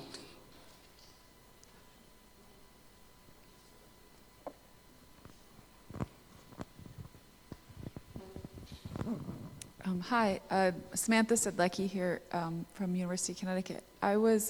Thank you for your presentation. I was just wondering about in sort of planning for or increasing the number of marine protected areas and the decision of siting of those, are there limitations that organizations have in terms of, or things are looking for in terms of ocean conditions that some of the tools for that we're talking about at this meeting could help inform? And thank you for the question. And just I think I will start with a clarification that we don't aim exactly to increase the protected areas, but specific for planning, what we want is to align the process, the policy process of designing, the identifying, better to say like that, the areas that should be marine protected areas with the MSP process, because it's very common that MSP focuses on a specific sectors and then in sectoral demands, and then you identify the best areas for these sectors, and sometimes the areas that should be prioritized for conservation are not considered. And the reason for that is that sometimes these processes are not well linked. So our goal is to help to bridge these two processes, but of course that we are aligned also with international commitments, and many countries now they need to increase the number of MPAs to achieve these commitments. But the idea again here is that MSP helps to identify these areas. Thank you, Michelle. If you have, for our online participants, if you have a question, please raise your hand. Then we can come to you.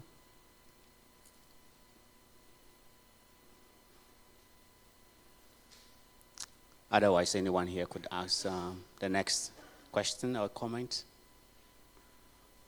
No? Michelle, I had a quick one. What do you think is the most important challenge concerning transboundary cooperation? We heard about sometimes political challenges. What do you think is the most important one for transboundary cooperation? I think there are many challenges, but one of the most difficult one, thinking about the experiences we had in pilot projects. Just a second, because I can hear the echo. If you can, okay, now I think it's fine. Yeah. So one of the challenges that we have seen in the pilot transboundary projects that we were involved, it's, for example, sharing data across borders. So sometimes we get the governmental authorities involved in MSP interested in transboundary projects and willing to participate in these projects and engage with the other countries. But when we need to have transboundary analysis, and for that we need that the countries, they share data and information with each other, this is a challenge. And this is a challenge not only between the countries, but sometimes even within the country, between institutions. I know that this is a challenge not only related to transboundary MSP, but it is one that affects this kind of integration. But what we have seen, for the other hand, as an enabling condition for transboundary dialogue on MSP, it's the existing mechanisms like regional bodies, like those related to regional seas, which they have already regional communities engaged in marine issues, and then sometimes these can be the open door to talk also about transboundary MSP and to show the relevance to have these transboundary analyses, because the idea is that the national plans, they can incorporate the transboundary issues in their national plans. So it's a way to tackle the regional issues at national level. Okay, thank you very much. All right, we'll move straight away to our next, I think Sena Stock is on. Now, how do we integrate environmental and economic aspects into coastal management? Sena, you're welcome. Good morning. It is an absolute pleasure for me to stand before you and present an important topic focusing on the integration of environmental and economic aspects of coastal management. My name is Senia Namo. I'm from the College of Economics and Management Sciences at the University of South Africa. The College of Economics and Management Sciences. focusing on ocean economics. Isn't that amazing? Now, our journey begins from way back in 2015 when we were involved in responding to the African Continental Framework Agenda 2063. And so in the process of developing the framework, there was a stakeholder engagement workshop which included academia and think tanks, because it was critical for the African Union to recognize aspirations from the people. And so the Agenda 2063 is broadly centered on people's aspirations. And I'm emphasizing that to say the focus of the aspect of identifying the blue economy as one of the niche areas in Agenda 2063 actually came from the people. So the people of Africa realize the importance of the ocean. And so, as a college, we have an MOU with the African Union, where the key role that we play is to ensure that capacity development for the broader Agenda 2063 framework is structured in a way that we look at the curriculum and see that it is properly developed. We also have to be relevant within the country itself, within South Africa.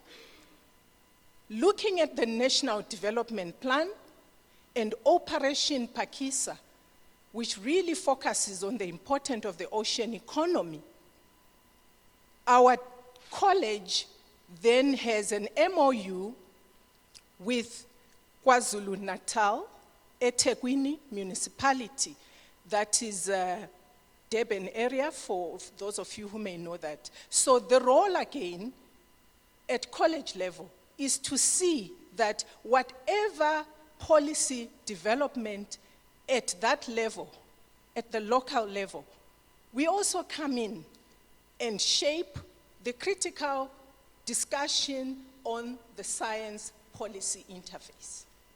All right, so I'll quickly then move to the presentation. Next slide. If I run out of time, these are the important aspects in my talk this morning. The ocean facing anthropogenic pressure.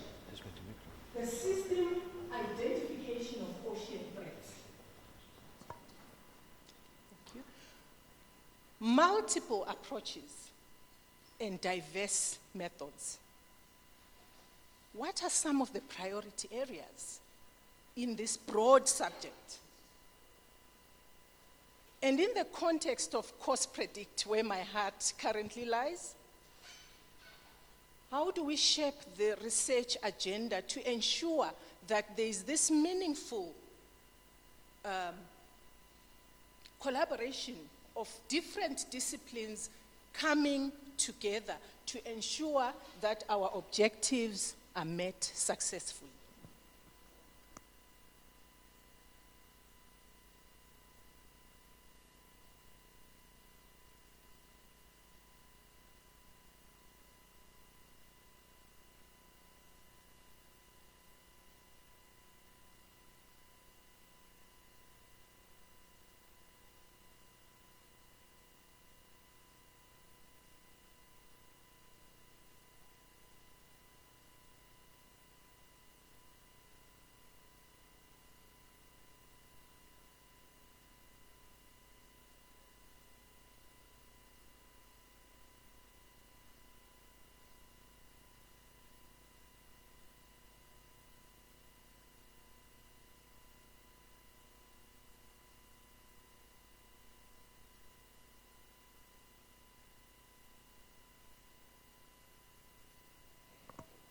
Sorry, Nadia. Nadia? It is my fault. I muted the mic. Sorry. Okay, I'll be more careful. Right. So we need broader conversations that integrate ocean health and societal well-being. Next slide.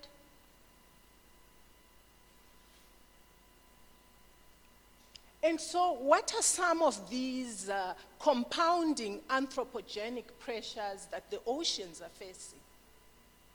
Increasing human activities in the form of tourism and leisure, agriculture and food, sea fisheries. On the African continent, there is increasing growth and interest in investments in the aquaculture. Fish farming, ports and shipping, marine renewable energy, industries, urban expansion, the demand for residential housing in coastal cities, increasing populations, and of course, accelerated commercial use of the ocean. Next slide, please. So we need to systematically understand and categorize threats that arise from these increased human activities. How do we get to understand, have an in-depth knowledge of degradation of marine and coastal ecosystems, water pollution, marine litter and plastics pollution, unsustainable levels of E. coli on beachfronts? This was a major problem this festive season in Durban, eThekwini municipality again, where most of the beachfronts were declared unsafe. And this problem arises mainly from the floods. The floods that compromised the sewerage systems and therefore affected the ocean. And of course, as an economist, we realize the loss of income from that, because most tourists then were stuck as the beaches were declared unsafe. Coastal erosion, negative effects on marine wildlife. So when we talk about a systematic understanding, it's exemplified by the study by Lubenstein and O'Donnell. It's a 2023 study, where they are looking at threats to Australia's ocean and coasts by performing a systematic literature review. And in this study, they identified cumulated and multifaceted threats. And the study looks at a pool of literature for the period 2010 to 2020. So the fact that now, within the context of the decade of the ocean, we suddenly realize and emphasize the importance of socio-economic aspects does not mean that there has not been research taken. Because as you can see clearly, there is a pool of studies from as far back as 2010. And so in this particular systematic literature review, the authors identify 307 threats in three categories, and mostly in the group environmental and human-induced threats. And this is just to put into context the importance of this topic that we are focusing on. Next slide, please. And so realizing the threats, what are some of the responses that we need as a community of practice? The 2021 World Ocean Assessment identifies the failure to deal with anthropogenic pressures as the greatest threat to the ocean.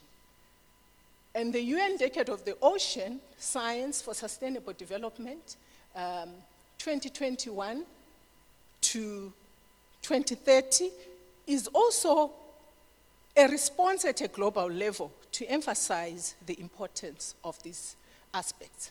There's also a high-level panel for a sustainable ocean economy, the Ocean Panel, which has commissioned a blue paper that outlines a new economic model that will help governments to build their ocean economies in a way that enhances both ocean health and ocean wealth. I like a title that I saw from The Economist magazine, that instead of focusing on the wealth of nations, attention now is on the wealth of oceans. So we also have the IUCN, People and Oceans Specialist Group, which aims to bring greater attention to the human dimensions in ocean conservation, management, and development. So that's activities at a global level. Let's move on to the next slide, please. Okay, so there's also what is called the Global Ocean Accounts Partnership, focusing on the development and use of ocean accounts. So beyond the natural science data, the commonly known data in the context of cost predict, for example, we need to expand our accounting methods so that we bring in these new dimensions. Within the African continent, again, I want to bring to your attention the Africa Blue Economy Strategy and its 5 thematic areas: fisheries, aquaculture, shipping, but I really want to emphasize thematic area number 5, which looks at governance, institutions, and social actions. Next slide, please. So these are activities at continental level. In the next slide, I'm really emphasizing how it is important to have a national framework, but the implementation normally occurs at the local level, and therefore, what is the response of the local government, municipality? What is the response of business entities? And the Ocean Framework, for example, which was launched in June 2020, was the first tool based on SDG 14 to target companies so that they can identify and measure their impacts on the ocean and set improvement actions. Next slide, please. Okay, so clearly we need multiple approaches and diverse methods to ensure that multidisciplinary, interdisciplinary, transdisciplinary collaboration, including early career ocean practitioners, is achieved. Social sciences are diverse. It's not only about economists coming in, but we are looking at sociologists, politicians, and also those in the human geography discipline. I need to wrap up. Next slide, please. Okay, so the diagram there shows us the level of interactions in this multidisciplinary framework.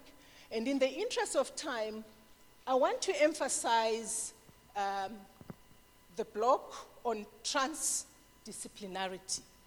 And in that block, we want to realize that the academic body of knowledge is not the only important one, but it is important that there is other knowledge existing in the form of local knowledge, cultural knowledge, and experiential knowledge. So within this multidisciplinary framework where we bring social sciences, where we highlight the importance of social sciences, we want to recognize those existing bodies of knowledge. So to address a particular research project goal, we need to include different disciplines and also bring various community members to address the particular goal. Next slide. Okay, so some priority areas quickly. Involvement of people, particularly local people, indigenous knowledge systems. How do we scientifically measure marine ecological losses? Improvement of the marine economic governance system. Spatial integration. How do we allocate to assign weights of marine and terrestrial issues? And also, how do we quantify marine cultural heritage, which many scholars have identified to be a big challenge? I think I have a few more slides. Next slide. Okay, so how do we shape the social science research agenda for the global coastal ocean experiment? We clearly need to use multiple lenses, bringing natural sciences and social sciences together, have perceptions from various stakeholder groups. So the core design principles that we emphasize improve ocean literacy and marine citizenship. I'm glad the prior presentations have touched a lot on the importance of ocean literacy. Qualitative and quantitative data analytics. Now, in the context of big data, the analytical tools that we currently have at our disposal may actually be obsolete.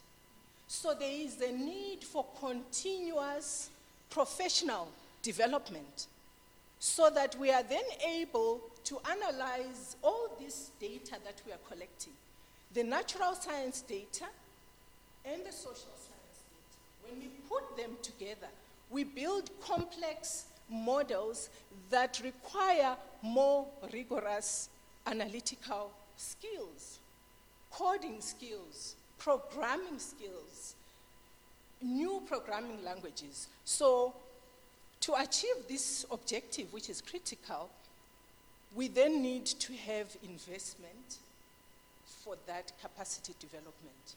And I think funding is a key issue in this whole process of ensuring that our objectives are met. Thank you. Let me see the last slide and make my concluding remarks from that. Thank you. Okay, so the role of social sciences within ocean policy is clear. What then is our response? This is a question that I expect the participants online, if you have a chance, please give us feedback in the chat by telling us your thoughts, your experiences on the integration, the development of a community of practice where social scientists do not meet in a room alone, but together with natural scientists. I thank you.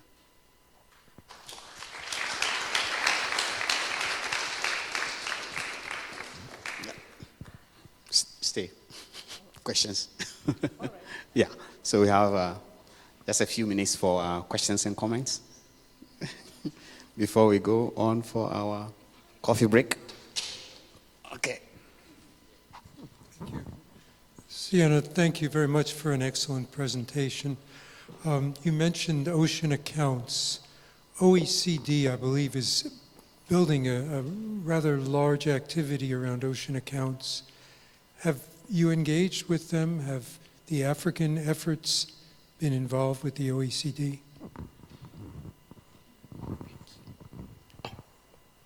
So in a lot of research that we do, we recognize the OECD to be having a rich data set.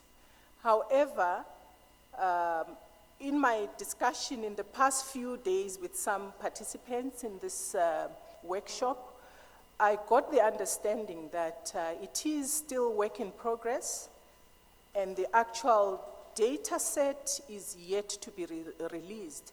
And so we are looking forward to having that OECD data that will be useful as a starting point to reflect on what can possibly be done in the context of bringing natural and social sciences. And also, importantly, in identifying what other data needs to be collected. So there is a gap, clearly, in this space. And so identification of data that must be collected now is important. I hope I have adequately addressed your question. Okay, thank you, Senor. Do you have any question from our all online participants? Oh, yeah, there's one from Blessing. Blessing, could you? Yes, thank you for the great presentation. Actually, I like the way that you are involved with the African Union and also collaborating with other institutions with regard to the ocean decade in Africa.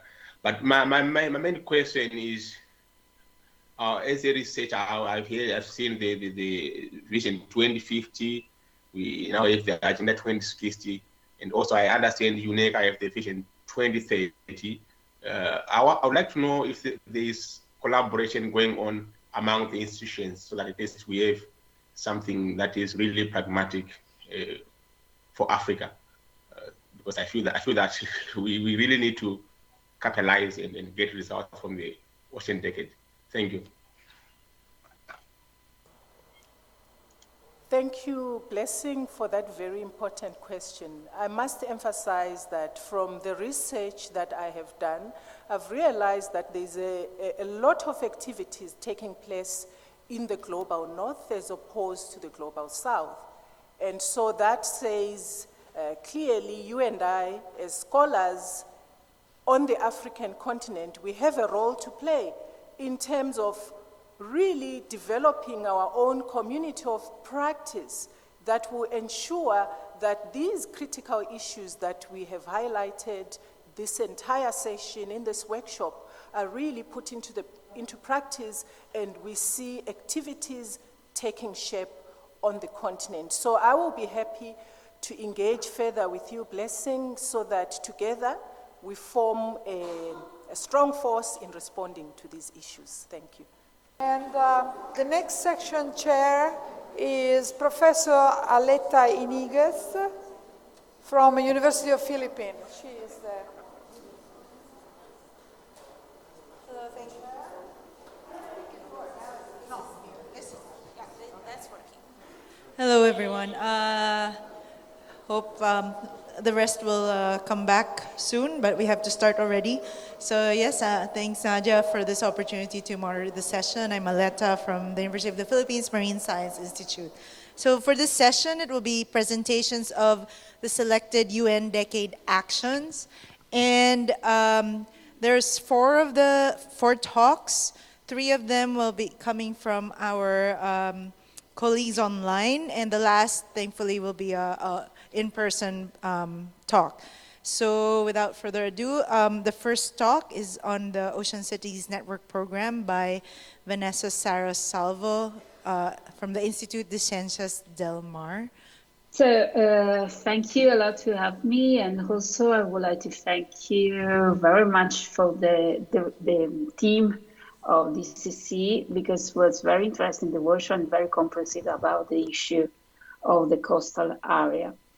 Ocean City Network is a program endorsed in June 2021. It's an international network about find out the harmony between citizen and city, and also to identify a main issue in which working. I'm part of the Spanish National Research Council, one of the institute. We are 139 institute. I'm in the Marine Science Institution in Barcelona. Next slide, please. So this is very quick, because I think that all of you know how the Ocean Decade work, but there are some goals, 10 challenges, and 7 outcomes. And to achieve this outcome, there's different kind of tools or action, like program, project, activity, and contribution. As I told before, Ocean City Network is a 10 years program. Also, if it's divided into 5 phases. First phase, 5 years, and the second one in another 5 years. To connect citizens, academy, and private public sector to find out science-based policy. Next, please. Thank you. And how we would like to work? We would like to work in 3 levels: local, regional, and global. At local level, there will be some pilot action in which academy, private sector, public sector, and civil society, of course, work together to act in a particular specific teams all around the world, because as you will see, Ocean City is a worldwide program. And at regional level, boosting the cooperation between ocean basins and to find out specific science-based policy to find out solution about all the challenge and issue that cities are going through for this decade. And so try to solve the goal 2030 at global level. Next, please. Here there is the picture of where we are, all the people involved in the program. As I told you before, we are worldwide. Indeed, the first year we spent quite a lot of time and effort to find out the way to the correct governance of the program. The coordination is in Spain from 2 different institutions in Barcelona, and there are a lot of partners around the world from the academy and also city. Indeed, there is the Barcelona Local Council as a partner, but also 2 city networks. Like MedCity, there are 63 cities in the Mediterranean area, and C40 City, there are quite 100 cities around the world working mainly in climate change issue. And there is also an alliance. The alliance are partners that are focused on different kind of area, but they can support us in outreach or communication. For instance, we got the Fura de Baus, is that theatre company that support us in the communication in different kind of tools to reach people. Next, please. In which area we are working in? Ocean City Network working 3 different axes. I have some problem with the sound. I don't know if you got. Anyway, health, culture, and justice. Health, it's considered as global health approach, fostering initiative that could be about monitoring of residents, recovery ecosystem, and this kind of thing. The second axis is culture. We call it culture and not just ocean literacy, because we would like to also put in evidence traditional ecological knowledge and territorial linkage. It's also working about perception and connection and justice, because we think that the transition to the sustainability should be inclusive and must be inclusive, not should be inclusive, and sharing competence, integration. So the core of the program is quite like the interdisciplinarity that Xenia identified before, with all area of the academy and economy, social, and of course marine and science, and also governance and civil society. Next, please.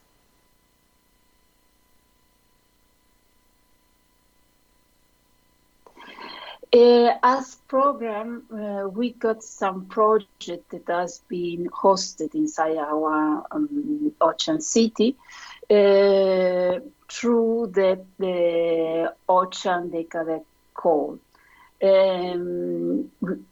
These are projects that received endorsement from UNESCO as a project, but all the work they are doing will support the goal of the program also. And nowadays we got two different projects, one in China, another one in Argentina, both about relation with citizens, economy, local administration to boost the cities of the future. Next, please. This is a very brief summary of some of the action that we've done. For instance, in the framework of health, we work a manifesto about the legally binding agreement of UNEA to ban the plastic and by means this global agreement. So as Ocean City, we identify a manifesto with the local council to take in account the voice of the municipality and the voice of the scientists about in the framework of this huge decision and also landmark agreement that is ongoing nowadays. Also, we did some actions. For instance, in Italy, we participated in Mobiliter. It was a seminar in the University of the Politecnico delle Marche. And also we took part of the Ocean Conference in a sign event in Portugal. And we identify a month, October was here with a pilot action dedicated to ocean cities with several kind of action from the economy, social perspective, natural science, marine science, ocean literacy, different kind of activity during a World Month. And this was done as a pilot in Barcelona, but now we're going to repeat in all the city, quite old at least, all the city involved in our program. Also, another step further that we are part of the Charter or European Mission Restore Our Ocean and Waters, so we received a second kind of endorsement.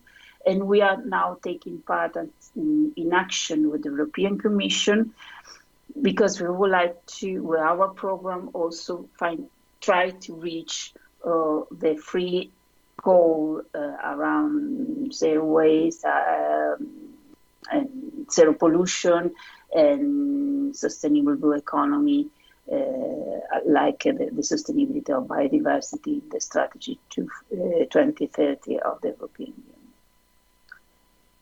Next, please. And that's all. I was very quick about the program, but there is a web page, and also you got my email for any question. Also, I think we are able to discuss all together some other issue. Also, some of the program that has been invited in this workshop are part of community of practice about coastal resilience that we would like to cooperate and work together with the DCC, of course, of coastal resilience. And Ocean City is part of this community of practice and leading up now this community. And that's it. Thank you very much for your time. Okay. Thank you very much, Vanessa. So we have maybe just time for any quick burning clarification question, if there's any. Yes, Joseph. Oh, is there a mic for the...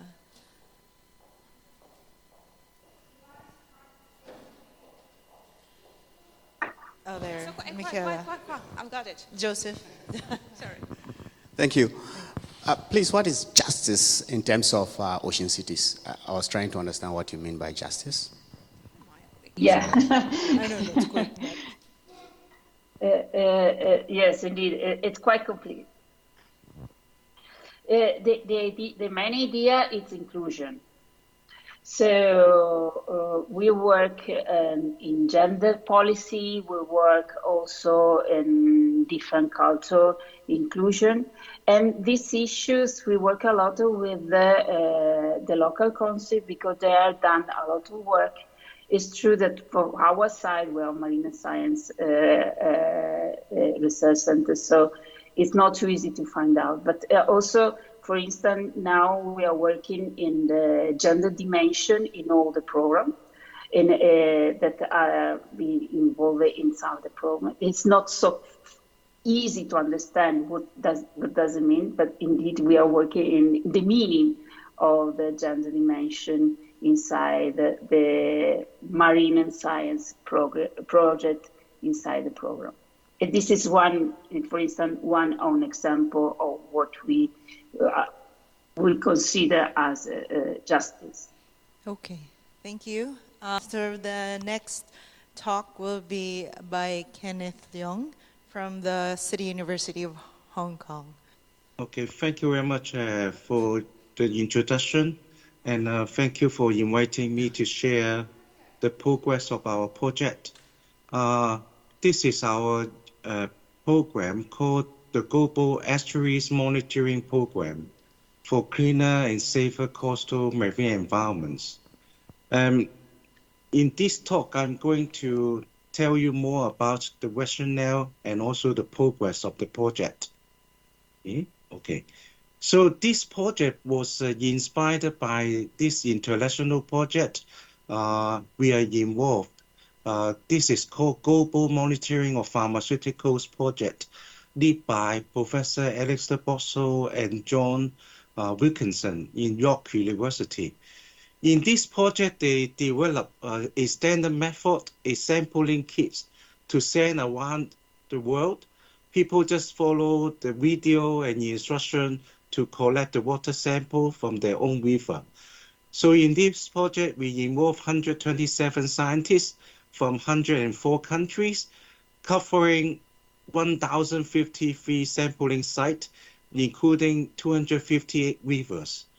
Then all these samples were sent back by courier services back to York University using the same method to do the analysis.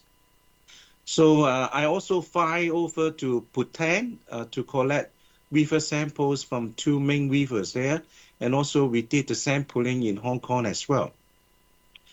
The results are very inspiring and important for managing medicines in our rivers. So we ranked the total amount of chemicals, the pharmaceuticals being detected in each river. Then we found that the top 10 in the world located at Asia, South America, and Africa. So including the Bolivia, Pakistan, Tunisia, Ethiopia, Indian, Congo, Kenya, and so forth. So in Hong Kong, our situation was quite bad also.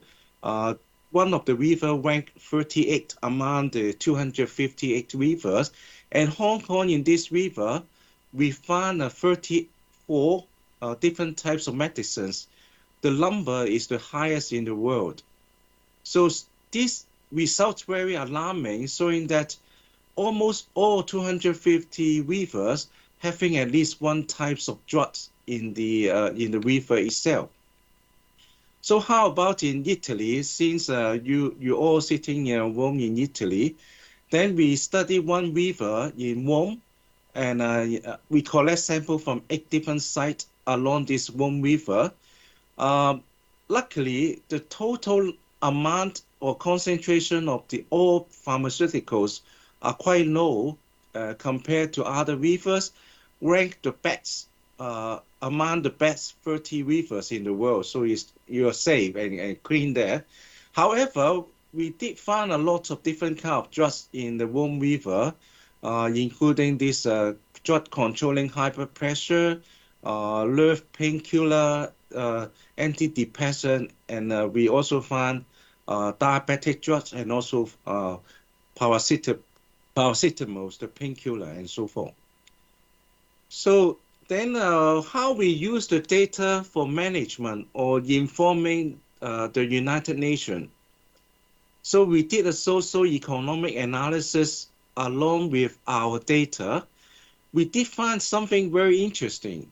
As you can see in this figure, we find the country with lower middle incomes, actually they have much higher medicine pollution in their rivers. So if we need to deploy resources to clean up the world rivers, then first we should help all these countries, lower middle income country. Why they have this problem? Because they have money to buy medicines, but at the same time they don't have the green infrastructure. The green infrastructure like wastewater treatment plants to treat the wastewater. And also they don't have policy to control the drug prescription by medical doctor. So we also find that the pollution level also increase with the age of people and also the poverty rate. So we know that when we get older, we will suffer from more diseases and also we require more medicine. Likewise, the poor people also suffering from more different types of disease. They also need medical attention. We also find the drug usage patterns are different between a relatively poor country and a very wealthy country. So in low to middle income countries, the drugs in the river we find mainly painkillers and antibiotics. But on the contrary, in the more wealthy countries, then we find a lot more diabetic drugs and antidepressants type of drugs in those rivers. So then another important discovery is that we compare the concentration of each drug against the safety limit, okay? For example, the blue bar here means how many rivers exceeding the safety limit for that particular drug, okay? The blue bar is for antibiotics. As you can see here, Asia, many antibiotics exceeding the safety limit that may cause antibiotic resistance in the microorganisms. Likewise, we found the same problem in Africa and also some part in South America. So this is a very, very alarming situation in the world. So in many rivers, we have drug level already exceeding the safety limit. So in summary, this study allows us to look at pollution in the rivers around the world. Then in our study, 1/3 of them never been studied before. So using this simple method without any sophisticated instrument required, everyone can join the project. Then we can cover many different sites around the world. This will help us to review the global situation, and then we can inform the management decision and make better policy to tackle the pollution problem. So we also find the pollution problem is widespread, in many cases exceeding the safety limit. And also this kind of pollution pattern is dependent on the socio-economic status of the country. We also found that many countries also did quite well, like in Italy, you have cleaner river. Then we can learn from Italy and learn from those countries who did well, and then we can follow the best practices. So after this inspiration, then we talk about whether or not we can extend the project from river to the estuaries. Then we look at the United Nations report. This was in 2015. They done the first global integrated marine assessment, and then they assessed the health of estuaries around the world. In this study, they cover 103 estuaries in the world, and then they found 61% of them are in a poor or very poor situation based on the water quality and fishery resources they have. So that means this was done in 2015 based on literature review. It would be nice if we can review the global estuary situation now and then using the same standard method to do the worldwide measurement. this will be very exciting and useful input to the world.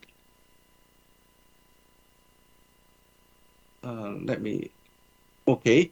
So then we form a team with experts from UK, Alistair Bosso, and also Brian Bos from US, and Martina Dubrin from Australia, and also three of us from mainland China, So our approach is very simple. We try to develop same method, cheap method. Everyone can join the project, and then we distribute the sampling kits. Everyone follow the same method, and then we gather the data together. And we're going to support the SDG goal 14.1 to prevent and significantly reduce marine pollution of all kinds by 2050. So this is the explanation of our project. We develop the methods and then collect the data with the partners. After that, we will do the risk assessment to gauge our status of pollution and then formulate policy to reduce the pollution problem. So we aim to develop this global monitoring network to monitor contaminants in urbanized estuaries worldwide. And then we will build the capacity for pollution monitoring, food training for sampling and analysis. And then with the data, we will review the pollution situation. We share the data, identify global rivers for attention and improvement. And then we also identify the priority pollutants for control.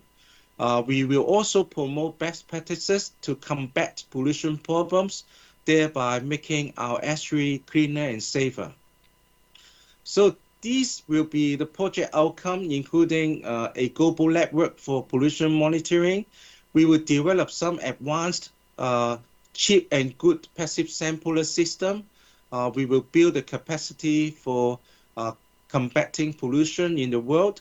We will share the data, making the ocean transparent. We will co-design solutions for pollution reduction. We will also support decision-making through some stakeholder engagement workshops.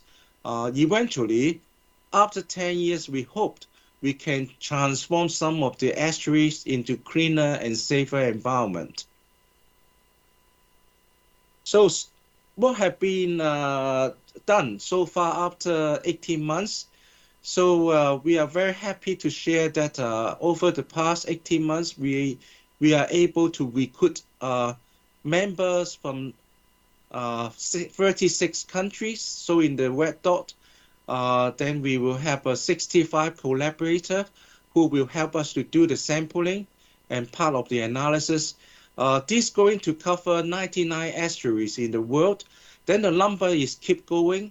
I also invite all of you to join us. If you're interested, then you can go to our website and then fill up a questionnaire to make registration. So then we also recruit 3 PhD students, 1 from Africa, 2 from mainland China, and also 2 postdocs for this project as well. Then Demi from Kenya, she is now my PhD student. She is now reviewing all the available information in the literature and also government report to look at the pollution situation in world's estuary. So what he found, she could identify 200 over 200 major estuaries in the world, and then only 42% of them were monitored for pollutants before. So then we have a huge knowledge gap and also need more effort in sampling and measurement. If you look at this figure about the cumulative concentration of medicines, then you see very high level across all the continents. So this is a very alarming result as well. So as I said before, we have to develop a standard method, reliable method, so that we can ask everyone send the samples to us, then we can do the measurement.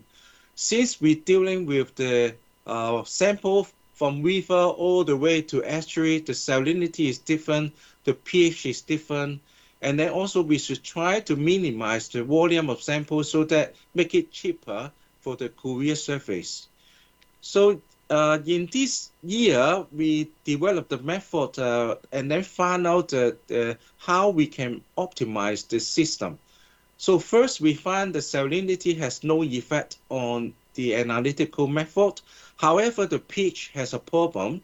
So we find pH 4 is the best. We can optimize the number of analytes we can measure with good recovery.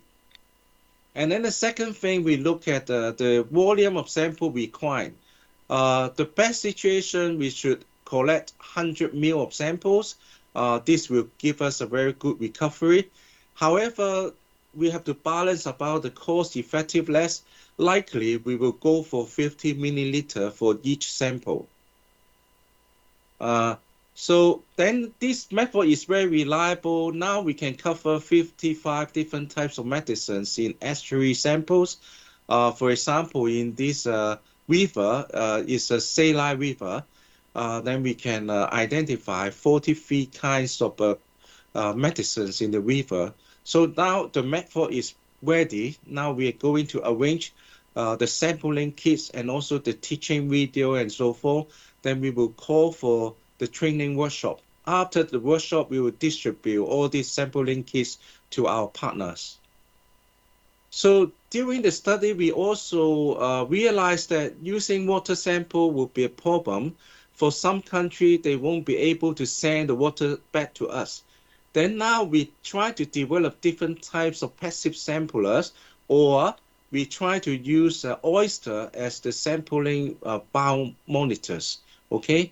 So we're going to use this artificial muscle developed by our lab, which can be used to monitor heavy metals in the water, and then each one only costs less than $1. Then the next one we're going to try is the organic DGT. By putting different absorbance layer, we can target to certain kinds of pollutants, including the emerging chemicals of concern. So we already done the Western Pacific collection of oyster samples. Then we are writing up the paper. We will look at both microplastic and also the medicines inside the oyster. We find interesting results. We find most of the sample contain antibiotics as well as antihistamine. Those drugs is for controlling this allergy problem. So this is quite a common problem around the world now. Then we're going to launch more sampling effort in other places in the world. So this is our roadmap. After the method development, we're going to launch the sampling in Southern Hemisphere from March this year. We're going to have the stakeholder workshop, a training workshop in February. Hopefully, later this year, we will start the sampling campaign in Northern Hemisphere. By summer 2024, we shall have preliminary data to present in the second UN Decade of Ocean Science meeting. And then by the end of 2024, we should have a full report. So how about next phase? We're going to invite all the partners and stakeholders to co-design and co-development of the second phase. This could be including monitoring of contaminants of emerging concern using passive sampler, microplastic, pathogen, antibiotic-resistant genes, and even environmental DNA to study the marine biodiversity. So in our program, we have one project up to now under us, is the Estuary Ecological Knowledge Network. It is complementary to our pollution monitoring. So perhaps I stop here. Thank you very much. Okay. Thank you, Professor Leong. That was very interesting. We don't have time anymore for any quick question. So we'll go immediately to the next presenter by Zhongyuan Chen from East China Normal University for the Mega Delta program. Okay, thank you very much for the invitation. Actually, I'm not Zhongyuan Chen, he's my colleague. I'm Sudan Lee, the contact person for the Mega Delta program. Professor Chen is supposed to come to Italy for this meeting, but unfortunately, he has some difficulties. So I present this program on behalf of the State Key Laboratory of Estuary and Coastal Research. This is a milestone of the program. We started the Mega Delta meeting in 2018. Later on, we established a work group endorsed by the Future as Coasts. And in 2021, we were endorsed by the UN Ocean Decade as a program. And in August of 2021, we held the first Mega Delta program workshop. And then last year in June, we held the progress meeting. And then in September, 2 affiliated projects under this program were endorsed.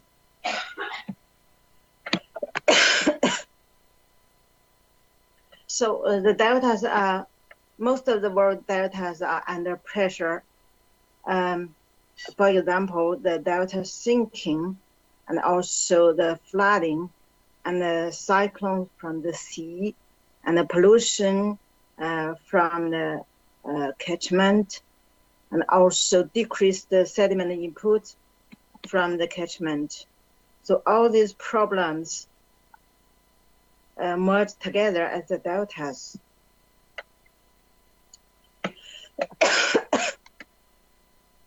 And this is the first batch of deltas in this program, 15. And they are, this are the distribution of deltas from the from the tropical zone to the Arctic zone, and also most of them are from Asian countries, and also from Europe and America. And these are the challenges identified for different deltas. Here you see the Mississippi, the Rhine, the Ganges, Brahmaputra, and the Mekong, also Pearl and Yangtze deltas. They faced almost all the problems. And on the other hand, the sea level rise, land subsidence, storm surges, and bioconservation are faced by most of these deltas. We established an implementation plan for this program, and the major purpose is to learn from the cutting-edge results of international research and develop scientific theories and technologies for serving the sustainable development of deltas. We will carry out capacity building and knowledge dissemination activities like workshops and conferences and training courses. And we will propose solutions to sustainable development challenges in the world's major river deltas.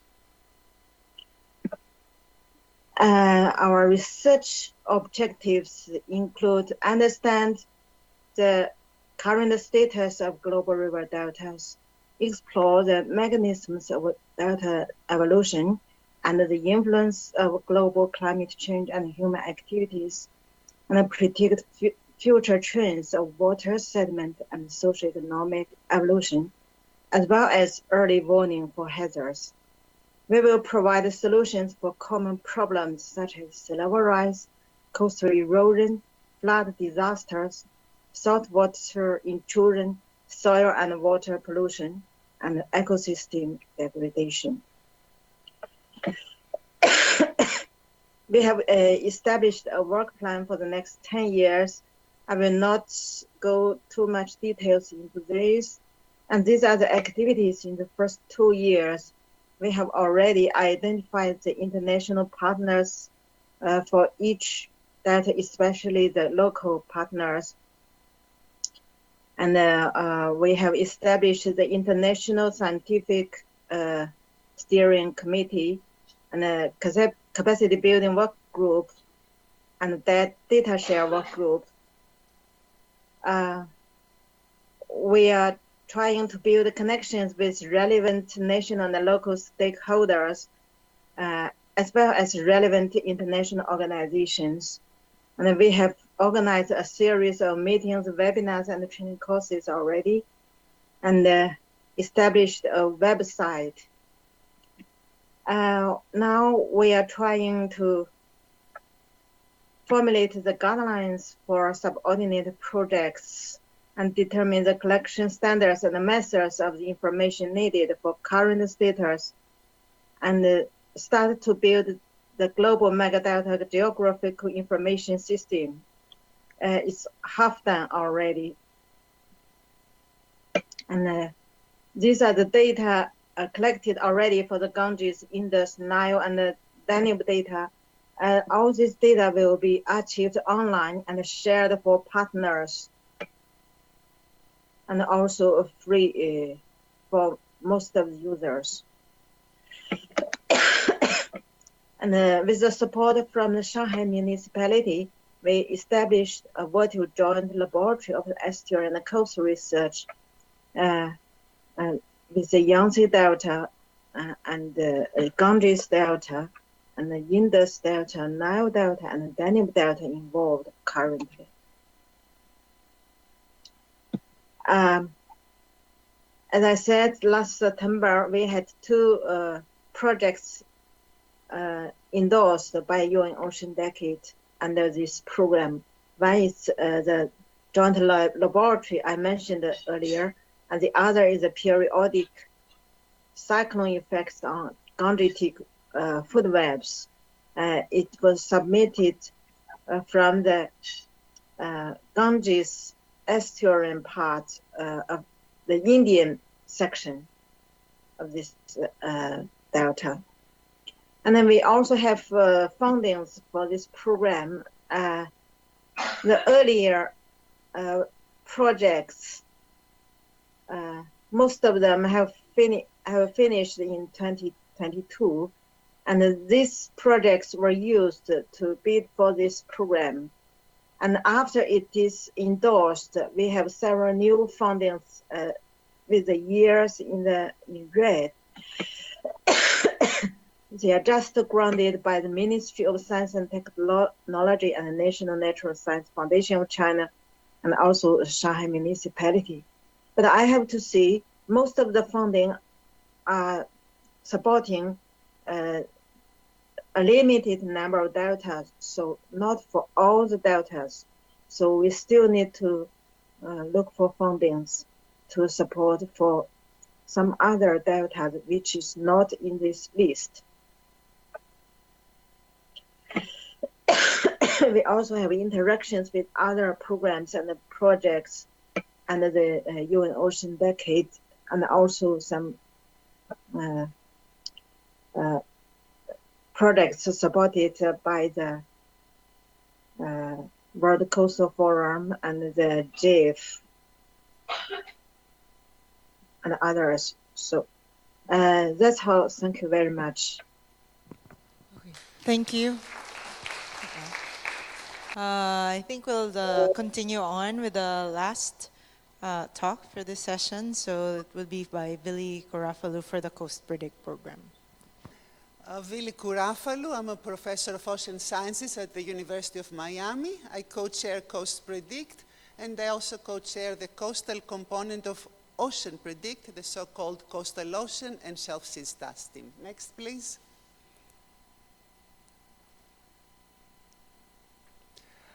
Okay, I will cover the concept of the global coastal ocean, which Coast Predict embraces and redefines, and then the program's objectives, strategic planning, solutions, and collaborations. The map on the right illustrates the fact that the world's coastlines are connected globally. Of course, they have similarities and differences, as geomorphology presented here, and of course, dynamics. Thanks. Next one, please. Which brings us to the concept of the global coastal ocean. This was introduced a long time ago, 15, 20 years almost, at a dedicated volume of the sea. However, we recognize that still a non-uniform terminology persists. People talk about the coastal ocean or zone or margin or the continental shelf or the continental margin or the shelf sea and so on. So it is obviously very important to have a uniform definition, and this started about 10 years ago with the Ocean Predict Coastal Ocean and Shelf Seas Task Team, and Coast Predict is expanding this uniform definition further, and what we propose is that the coastal ocean is the area that extends both inshore and offshore. Inshore from the estuarine mouths to river catchment to the urban settlements. This part we feel is really transformational and inspired by the UN decade, and after all, this is where most of the world's population lives. And on the other side, on the offshore side, from the surf zone to the continental shelf and slope, because we need to address the connection between waters of continental origins and the open ocean waters. Next, please. Coast Predict is one of 3 programs that are integrated from GOOSE under the UN Decade. The other 2 are Ocean Observing Co-Design and Observing Together. 3 high-level objectives for Coast Predict: a predicted global coastal ocean, a fit-for-purpose oceanographic information infrastructure, and to co-design and implement an integrated coastal ocean observing and forecasting system that adheres to best practices and standards, is designed as a global framework to take advantage of the global coastal ocean concept and implemented locally. Next, please. 6 major expected outcomes. First, as a science-based program, Coast Predict will extend knowledge, integrating knowledge of global coastal ocean from events to climate. Second, the ocean continuum I just described from the inshore all the way to the offshore, and this has to hold for both the observing and the modeling components of this multidisciplinary system. Third, deals with extended range predictive capabilities for the coastal ocean and improving the coastal marine forecasting. 4, trusted data, information exchange, and interoperability across the entire value chain. 5, deals with coastal solutions and services.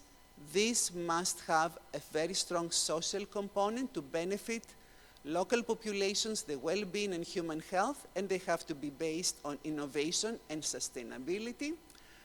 And last but not least, an education outcome to increase equitable education and capacity. Next, please. Coast Predict has been structured from the beginning around 6 major focus areas. 1 deals with short-term integrating, observing, and modeling for coastal forecasting and early warnings. 2nd is long-term coastal climate monitoring and downscaling. 3rd deals with the solutions for integrated coastal management. 4, coastal ocean and human health. 5, open and free access to coastal information, and 6, with equitable coastal ocean capacity. Now, all activities of Coast Predict have to be connected with 1 or more of these focus areas, and this holds for the projects. We currently have 3 core projects that have been endorsed and 4 affiliated projects, and this will be applied to about 10 world ocean areas. Next, please. Briefly, the endorsed core projects are for focus area 1, predict on time, to develop systems to observe and predict natural extreme events. For focus area 2 is FLAME, future coastal ocean climates, to generate high-resolution downscale projects of future coastal ocean climates and impacts. And for focus area 5, core coastal ocean resource environment, to provide sustainable delivery of environmental data and information products and so on. We call them core because these are doing the heavy lifting of the focus area they represent, and under them we have affiliated projects. Next, please. So in terms of solutions, this will be based on using new technologies with best practices. The challenge is to expand operational oceanography to the global coastal ocean to achieve real time with international standards, open and free data, relocatable sensors and sampling, and to achieve both short-term predictions and climate coastal downscaling. And this will be done by integrating the observing and predicting components of the system with the detailed attributes that each one brings. Next, please. A couple of examples how we transform the observing component. To the left is a map. The dots are sensors that are smart, intern-based sea-level low-cost sensors, and they have been here applied around Savannah, Georgia, in the eastern US. To the right, to the very far right, is an example of taxa recognition using the species observation system in Norway, which uses image processing. And you can see the value added versus the plot to the left, where species are recognized visually. Next. In terms of transforming the modeling, this is based on the concept of the continuum going from the open ocean all the way to the near shore and then all the way inside the estuaries and around the urban areas. And this example is also from Savannah, Georgia. And this is from an existing seamless forecast of sea level and salt wedge, the salinity plot to the right. Next, please. So in summary, Coast Predict will transform the science of observing and predicting the global coastal ocean. It will develop an integrated coastal and open ocean observing and modeling system towards providing improved, multidisciplinary, and extended range coastal predictive capability, which need to address and respond to societal needs, and will upgrade the infrastructure for exchange of data with standard protocols. Next, please. Coast Predict has a governance that is based on diversity, equity, and inclusion standards, a steering committee from over 30 countries, including island nations, an advisory committee with international agencies, and then ECOP, Early Career Ocean Professionals Group. This is our contact. And next and final slide. Maybe. Next, please. Okay, so collaborations, of course, Coast Predict is already collaborating with a lot of actions under the UN Decade. The ambition is to make vital, real, and lasting change. So really, this has to be done through collaborations and inclusive work to achieve the program's mission and goals. Thank you.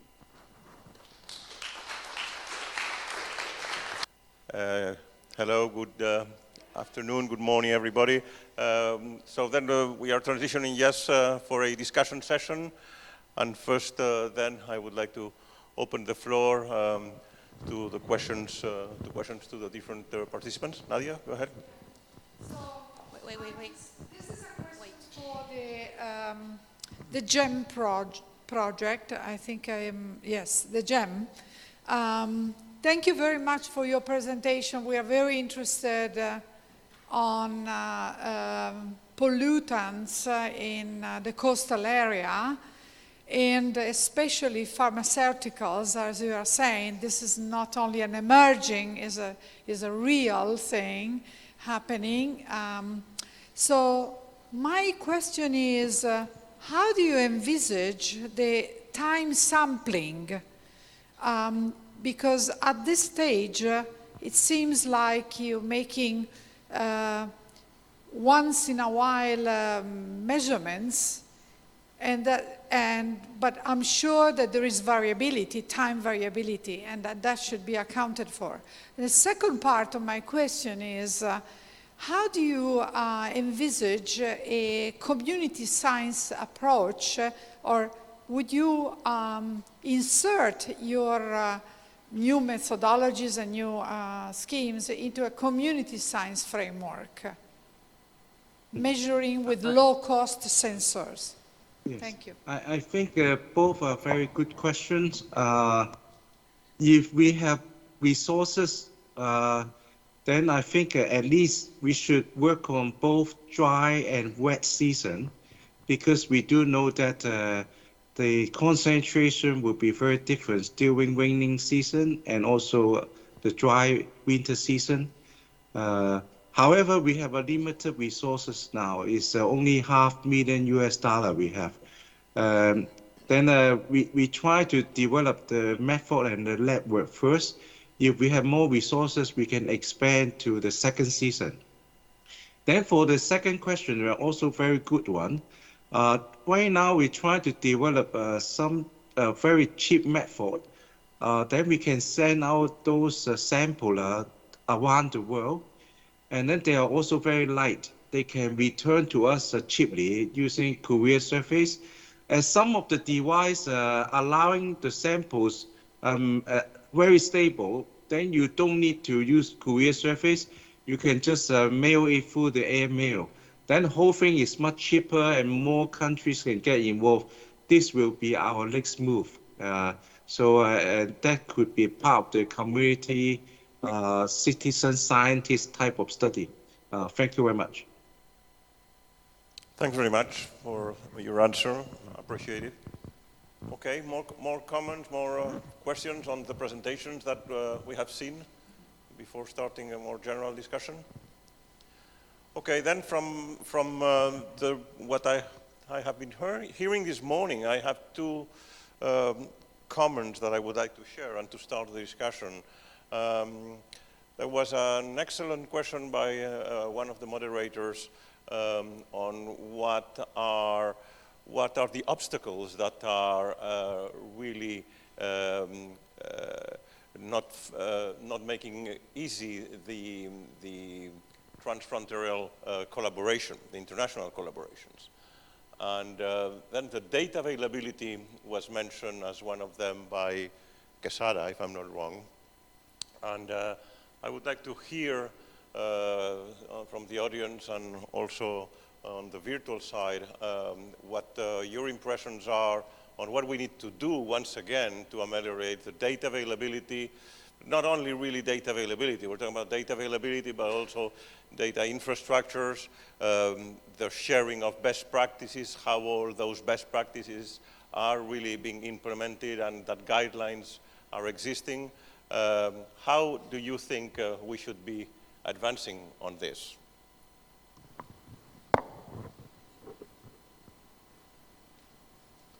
Marco. Yeah. You have long years of experience, and you're sitting here right next to me.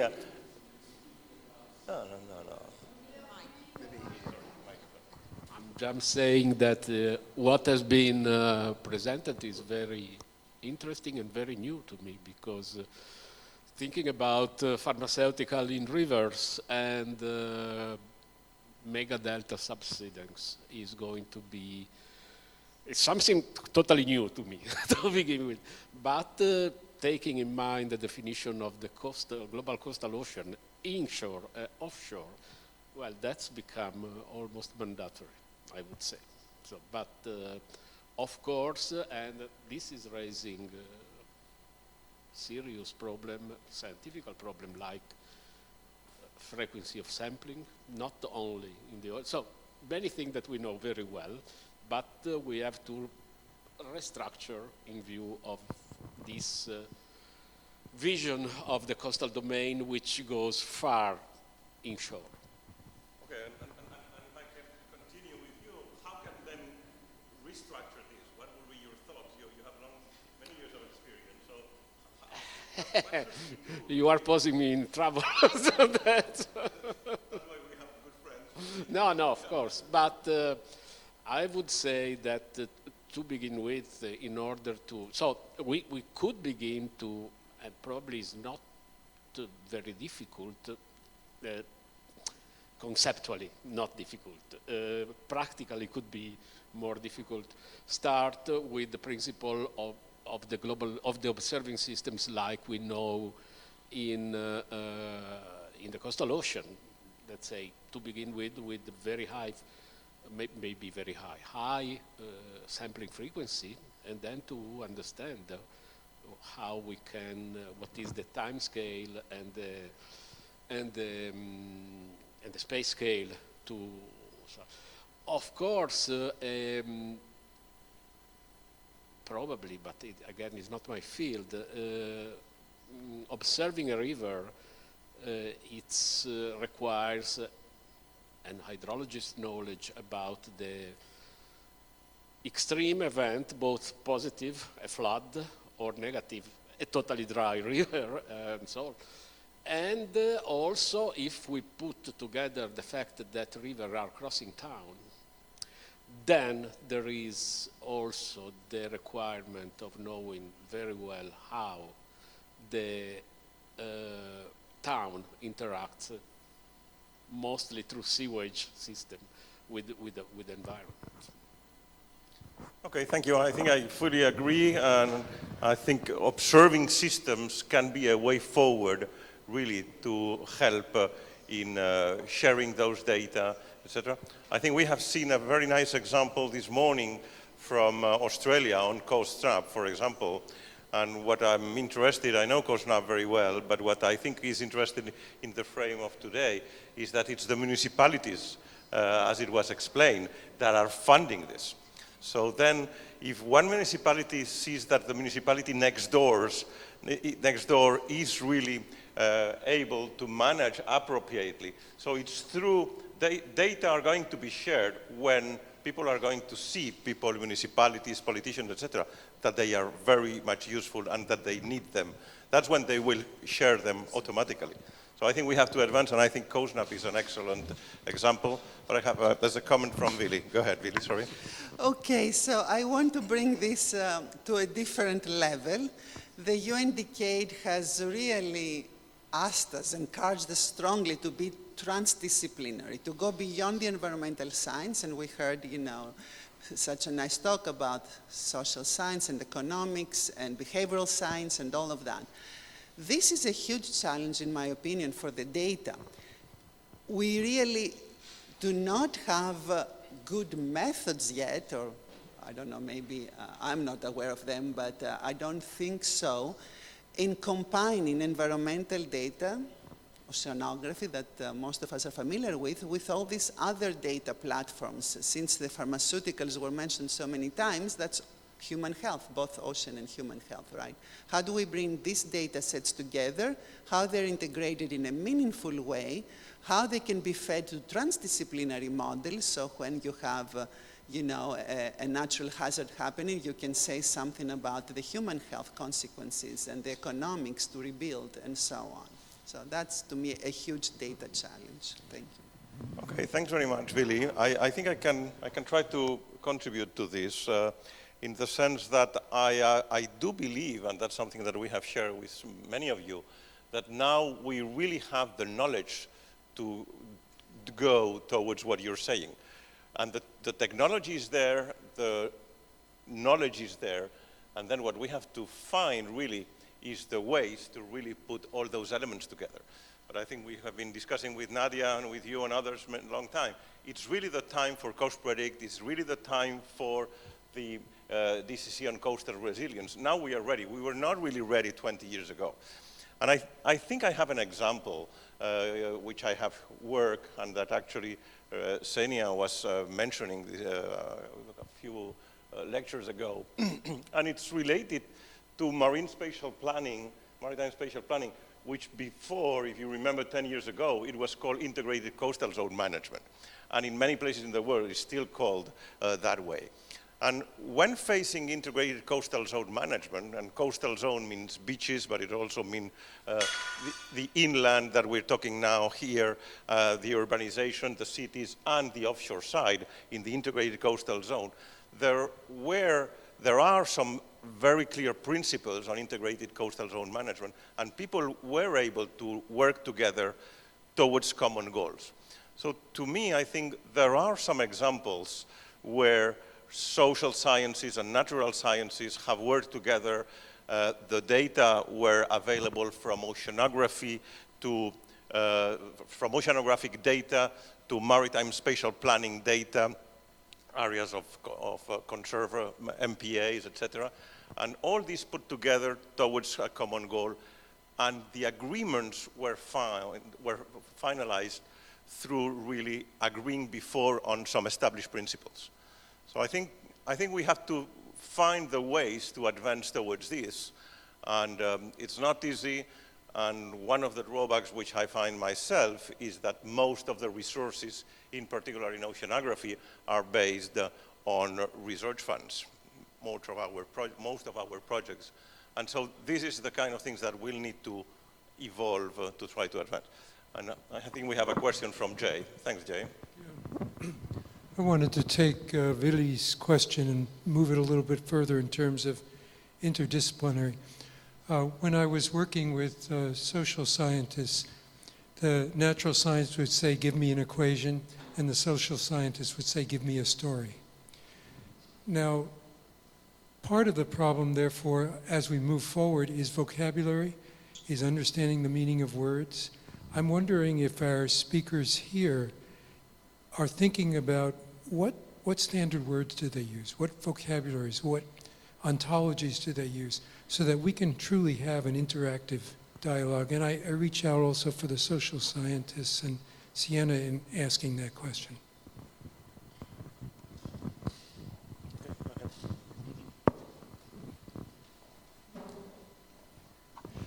Thanks. Thinking about another challenge, and this getting back to the interdisciplinary side, is that with this vision of coastal science going up into catchments, we have a different community of scientists living there, so hydrologists, land surface scientists, who are not necessarily yet completely entrained into this process. We see something that is, I mean, it's an ocean decade, we see this as an ocean focus, but we rely on their input and their knowledge, particularly if we're talking about the source functions that lie on the land, so agricultural science, kind of the science in cities.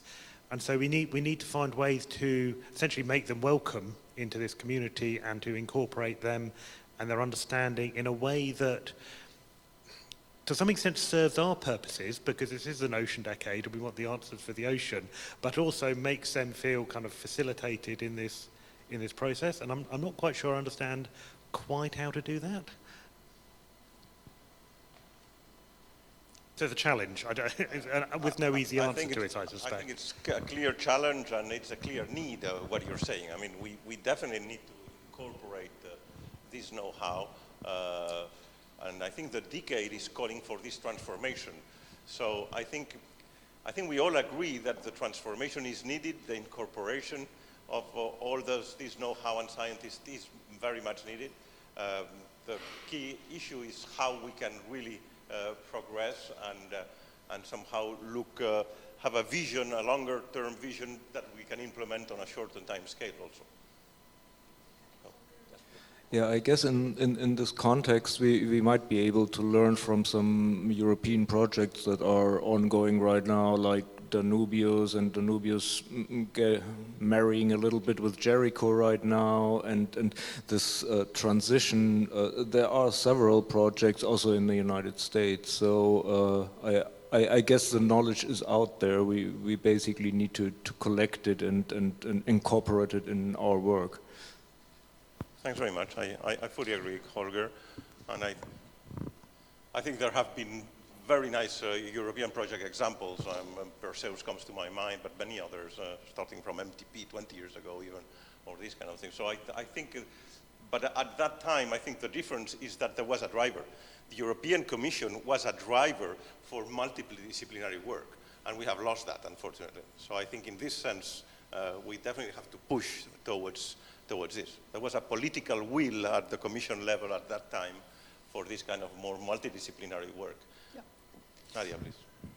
So my impression is that, yes, in addition to including social sciences, data, and stakeholders, the point of JSON is really a key, and Coast Predictor has to give a contribution. So we set from the beginning that we want to redefine the global coastal ocean because we want to include the other expertise. We cannot do.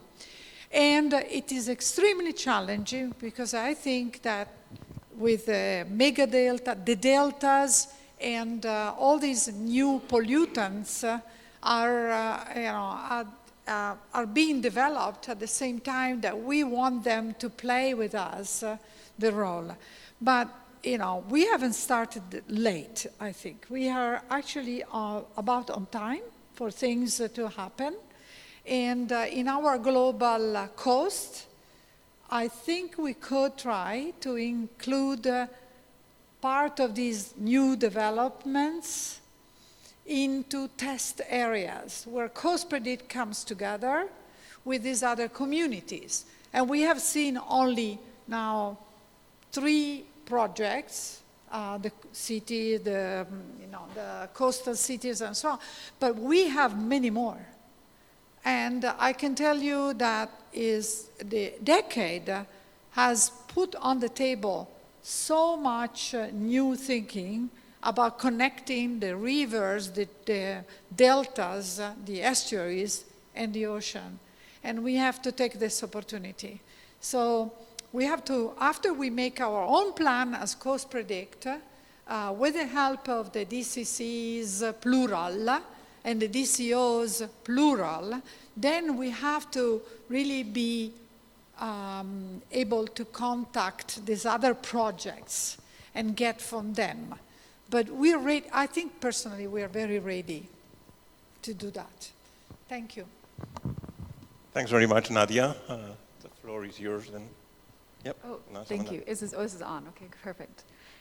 Yeah, I wanted to also come back to the point that Holger made about the community, the stories, and the kind of collation of those stories and sort of the power of that this DCC could play a role in. I think that that there is a lot to learn from that some of the successful endeavors that have taken place around the world in terms of bringing ocean climate information into action at various timescales, and those examples are powerful and things that other communities could learn from, but also could inspire additional activities for a lot of capabilities around the world, to kind of move in that direction. And so I think there's some places for, I'm primarily working in the ocean acidification and hypoxia communities, and so there's some examples that exist within ocean acidification, particularly, but in terms of the broad umbrella of coastal resilience, I think this organization could play a role in doing that collation as well. Okay, thanks very much. Well, some of the issues that I'm going to talk about have already been addressed here, but I want just to emphasize one important issue. As we move to the ocean, inside the estuary, into the rivers, we have to take into account that there are sciences that need to be included, specifically because if our models are good enough and stable enough to model those regions, they most of the times are not ready to address the structures that are there. We have constraints to flow, we have dams discharged, and all of this information most of the time is not public. We were talking about pharmaceutical outflows. Pharmaceutical outflows come from wastewater. Wastewater discharge is not public data. So my main message is work locally in order for the results of Coast Predict to be really applicable and have an impact in the political arena. We need to have the local communities involved and work on a coastal oceans scope and size.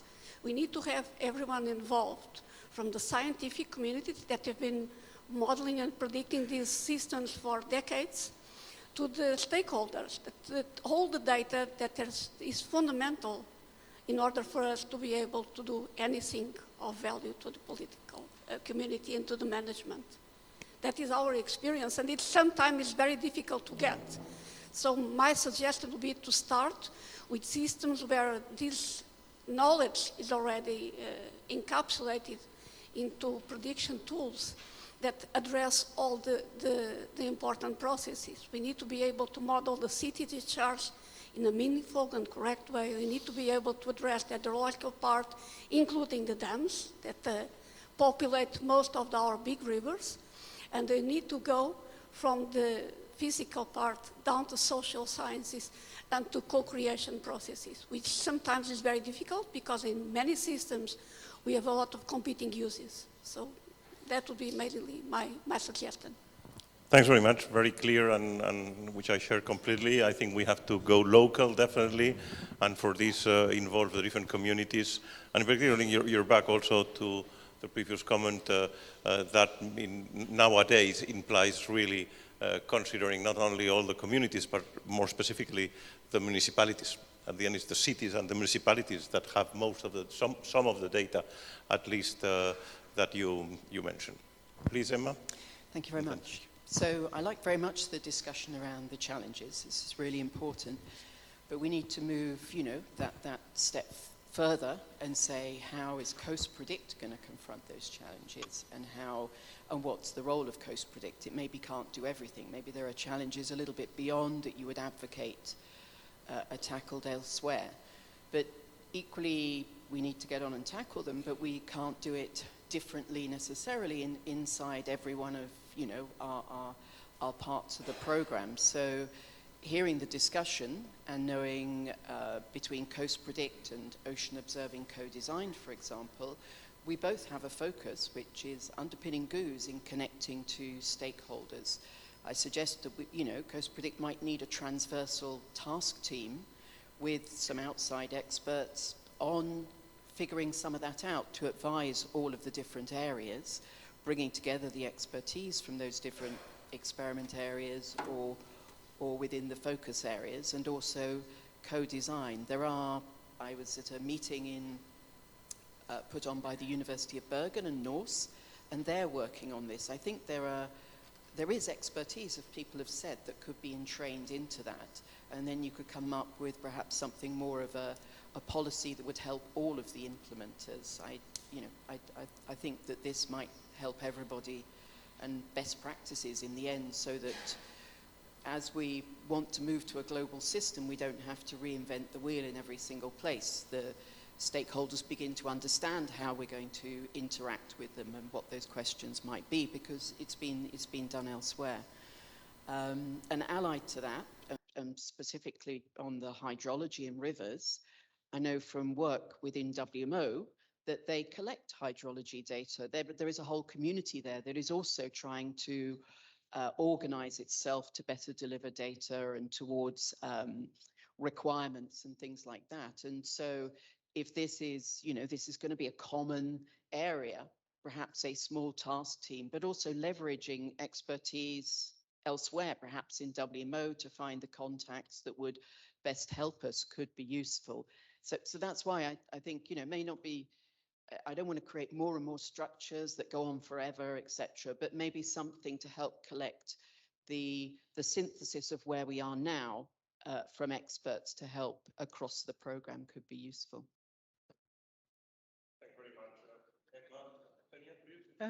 Yes, thank you, Emma. Actually, my thoughts are along what Emma has just highlighted. But let me emphasize that within Cost Predict, my thinking is that, for instance, when we look at the core projects that we have now, and we look at the objectives of those projects, perhaps there's really not much that we can maybe see that's directly related to social sciences. But as we identify or select sites, I think it is crucial that for any site that is identified, we have a complete understanding of the socio-economic issues on that particular site. Even if the projects are really more natural science-based, we don't intend to change the objective per se, but to say, at this particular site, what are some of the socio-economic issues that are important, so that perhaps at some point it will then be feasible to have a relationship between those socio-economic issues with the project objectives. So we really need to understand the site and then define, have a framework, basic guidelines to say for each site, perhaps we need qualitative data focusing on this, just to describe the site fully and understand the challenges related to that particular site. Thanks very much. Yeah, I think this is an excellent comment, which actually implies really rethinking a little bit about what we put forward in Coast Predict, and also I'm sure in the frame of collaborative of the DCC. And in particular, you make me think that when we wrote the principles, what you just mentioned is not explicitly indicated. So we have to revise this, and I hope you can help us to move towards this direction. So indeed, every project under Coast Predict, I would say, has to make a clear contribution towards not just its narrow specific objective, which is fair and good, but really towards more social sciences and how the communities in the coastal area, in the coastal ocean, in our cities and municipalities can benefit from that. So thanks very much, and we can iterate.